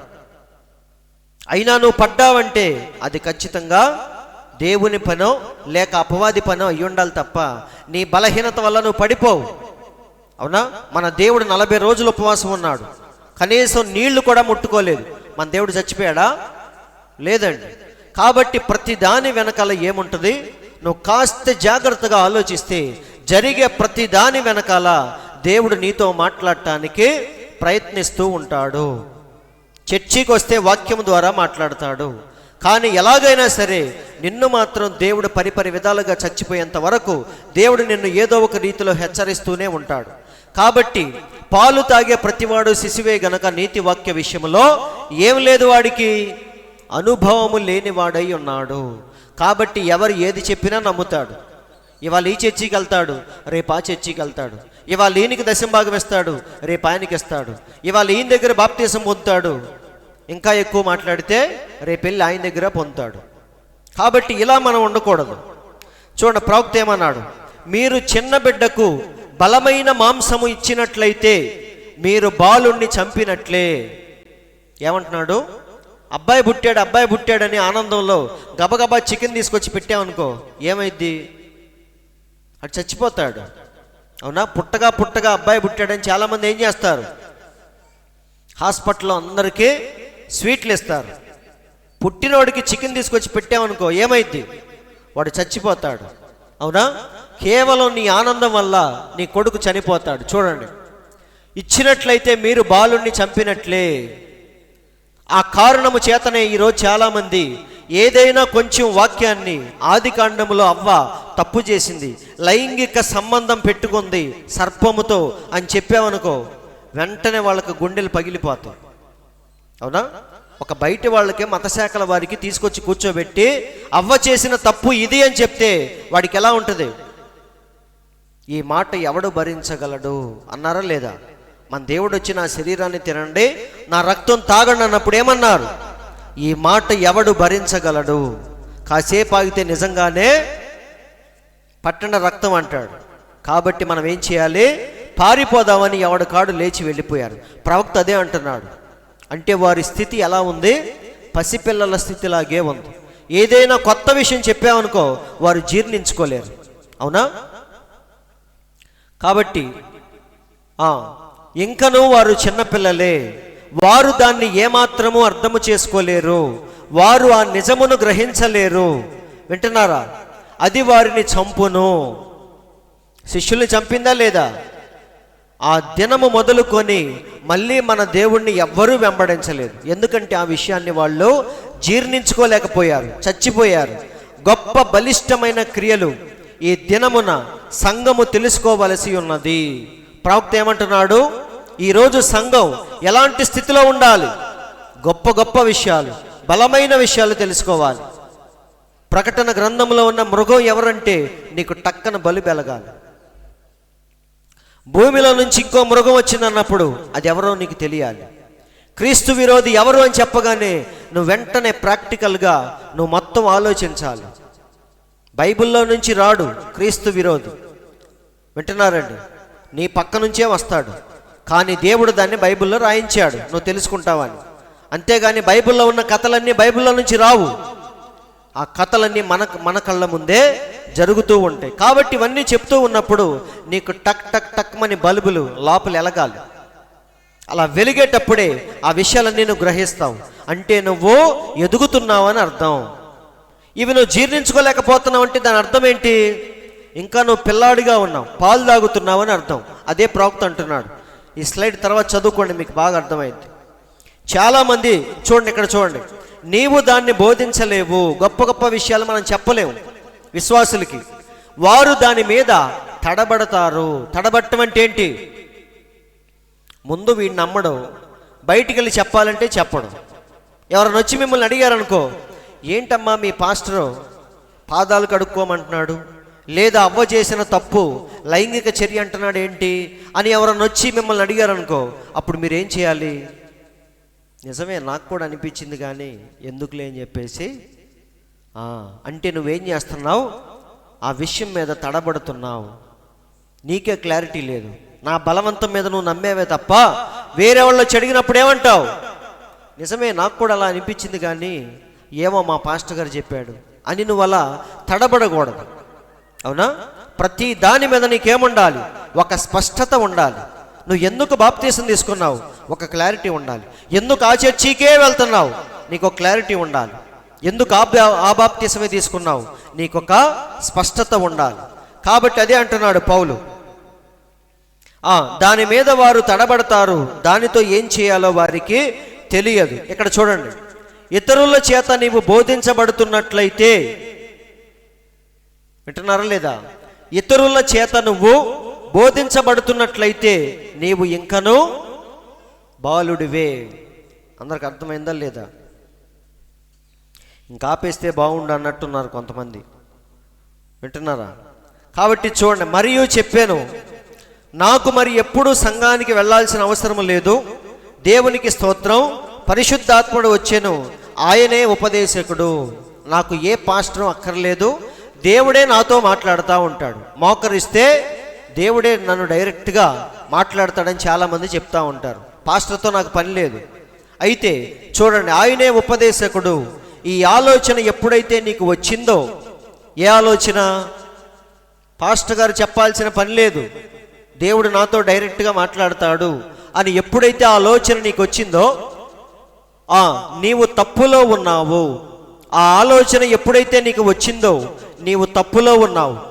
ఎందుకంటే పరిశుద్ధాత్ముడే ఉపదేశకుడైనట్లయితే మరి ఆయన సంఘములో ఉపదేశకులను ఎందుకు ఉంచినట్లు? ప్రవక్త ఏమంటున్నాడు, దేవుడే డైరెక్ట్గా నీతో మాట్లాడితే ఇంకా చర్చిలో దేవుడు పాస్టర్లని, ఉపదేశకుల్ని, కాపర్లను వీళ్ళందరినీ ఎందుకు నియమించాడు? చూడండి, ప్రవక్తలు, ఉపదేశకులు, సువార్తికులు మరియు కాపర్లు వీళ్ళందరినీ దేవుడు ఎందుకు పెట్టాడు?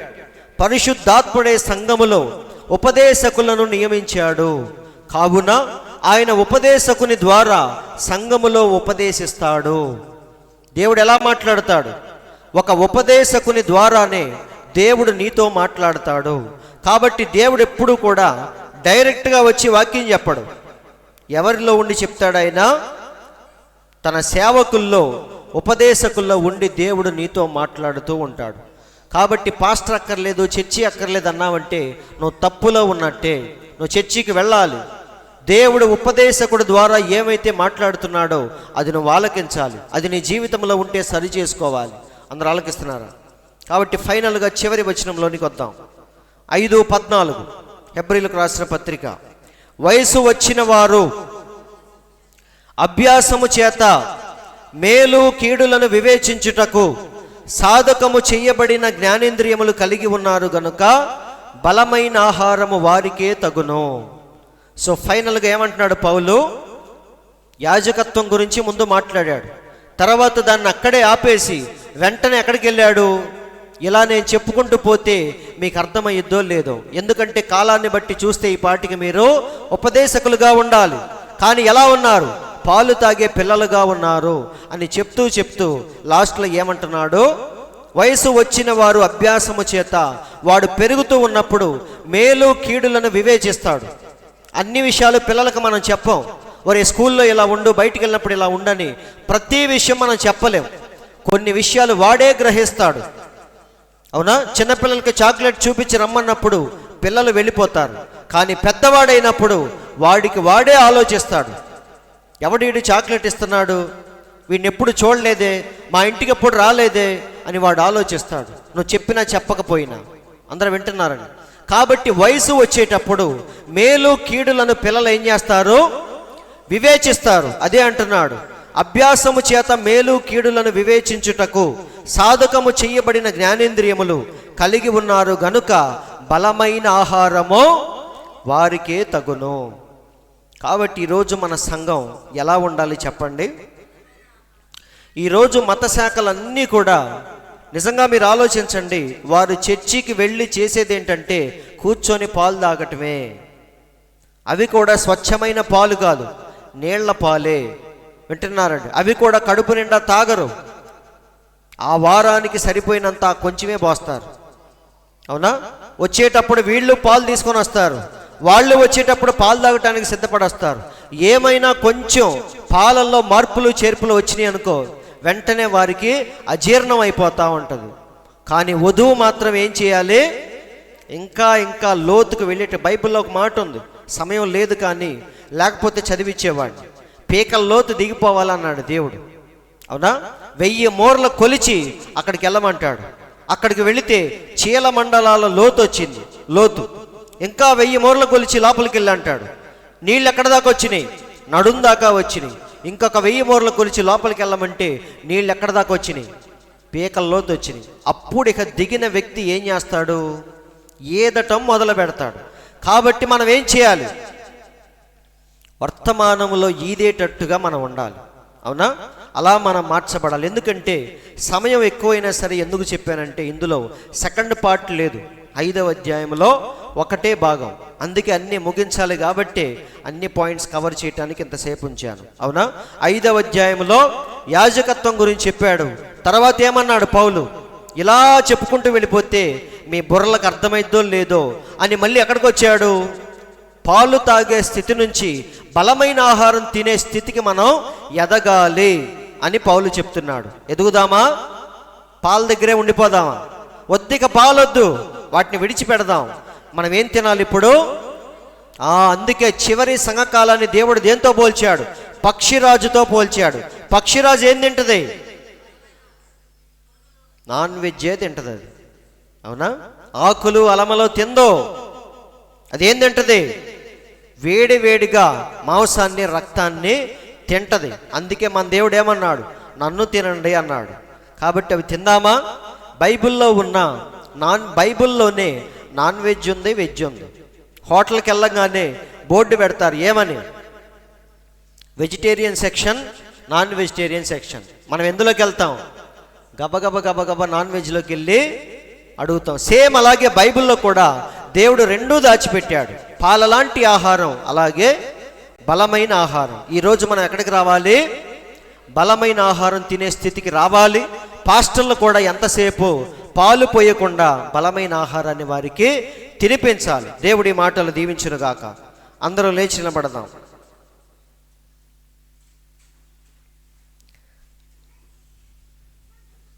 మంచిది, అందరూ లేచి నిలబడి చిన్న ప్రార్థన చేసుకొని మనం ముగించుకుందాం. మరి విన్న వాక్యాన్ని బట్టి ఒక్కసారి మనందరం ఆ మాటలను తలపోసుకుందాం. దేవుడు చెప్పిన ప్రతి మాట లేఖనము ద్వారా మనకు దేవుడు రుజువు చేస్తూ ఉండగా ఒక్కసారి మనం, ప్రభువా నిజమే తండ్రి, నీవు ఏ మాట చెప్పినా అది లేఖనానుసారముగా సరిపోయింది ప్రభువా. ఈ లోకంలో ఉన్న యాజకత్వము అది వెంటనే మారిపోయేది, కానీ నీ యాజకత్వం మాత్రం ఎన్నటికీ మారేది కాదు ప్రభువా. అందుకే నీవు లేవి క్రమంలో కాకుండా మెల్కీసెదెకు క్రమంలో వచ్చావు ప్రభువా. కేవలం నా కోసమే వచ్చావు తండ్రి, నా తరపున దేవునికి విజ్ఞాపన చేయటానికే వచ్చావు ప్రభువా. అందుకే ఈరోజు నీ స్వరక్తాన్ని చేతబట్టుకొని పరలోకం అనే పరిశుద్ధ స్థలములో ప్రవేశించి నా తరపున విజ్ఞాపన చేస్తున్నందుకు స్తోత్రములు తండ్రి అని ప్రతి ఒక్కరూ కొద్ది నిమిషాలు మనం దేవుని యొక్క యాజకత్వం గురించి తలపోసుకుందాం. ఆయన ప్రధాన యాజకుడిగా వచ్చి మనందరి పాపాల నిమిత్తం దేవుని దగ్గర రక్తాన్ని ఒలికిస్తూ ఉన్నాడు, సమాధానపరుస్తూ ఉన్నాడు, మనకు నిత్య రక్షణకు కారకుడయ్యాడు.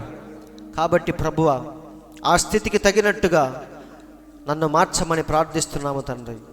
నేను ఇంకా పాలు తాగే స్థితిలో కాదు ప్రభువా, పాలను విడిచిపెట్టి బలమైన ఆహారము తినే స్థితికి నన్ను నడిపించమని. నా రోజులు గతించిపోతూ ఉన్నవి, నా సంవత్సరాలు గతించిపోతూ ఉన్నవి. నేను ఈ సమయంలో ప్రభువా ఎలా ఆవలి గట్టుకు చేరుకోవాలి, ఎలా విశ్రాంతిలో ప్రవేశించాలి, వీటి గురించి మాత్రమే ఆలోచించే కృపను నాకు దయచేయండి తండ్రి. అందుకే పౌలు ఏదో అనుభవిద్దాం అనుకోలేదు, సమస్తము పెంటతో సమానముగా ఎంచుకున్నాడు. నేను వెడలిపోయి క్రీస్తుతో ఉండాలని మరి ఎక్కువగా ఆశ కలిగి ఉన్నాను అని పౌలు చెప్తున్నాడు ప్రభువా. అలాంటి ఆశను, అలాంటి ఆలోచనలు మాకు కూడా కలిగించమని, వచ్చిన ప్రతి ఒక్కరిని మీరు దీవించమని. నిజముగానే మేము పాలు తాగే స్థితిలో ఉన్నామా, ఏ స్థితిలో ఉన్నామని ప్రతి ఒక్కడు ఆలోచించుకొని ఒక మంచి నిర్ణయాన్ని తీసుకునే కృపను మా అందరికీ దయచేయమని, ఈ మధ్యాహ్నపు దీవెనలతో ప్రతి ఒక్కరిని మీరు నింపమని మా ప్రభువైన యేసుక్రీస్తు అను ఎంతో శ్రేష్టమైన మీ నామములో ప్రార్థించి అడుగుచున్నాము తండ్రి, ఆమేన్. మన తండ్రి అయిన యేసుక్రీస్తు యొక్క దివ్యమైన కృపా సమాధానములు కూడి ఉన్న మనందరికీ, లోకంలోని పరిశుద్ధులందరికీ, యూట్యూబ్ ద్వారా వింటున్న ప్రతి ఒక్కరికి సదాకాలము తోడై నడిపించునుగాక. ఆమేన్. దేవుడు మీ అందరిని దీవించునుగాక.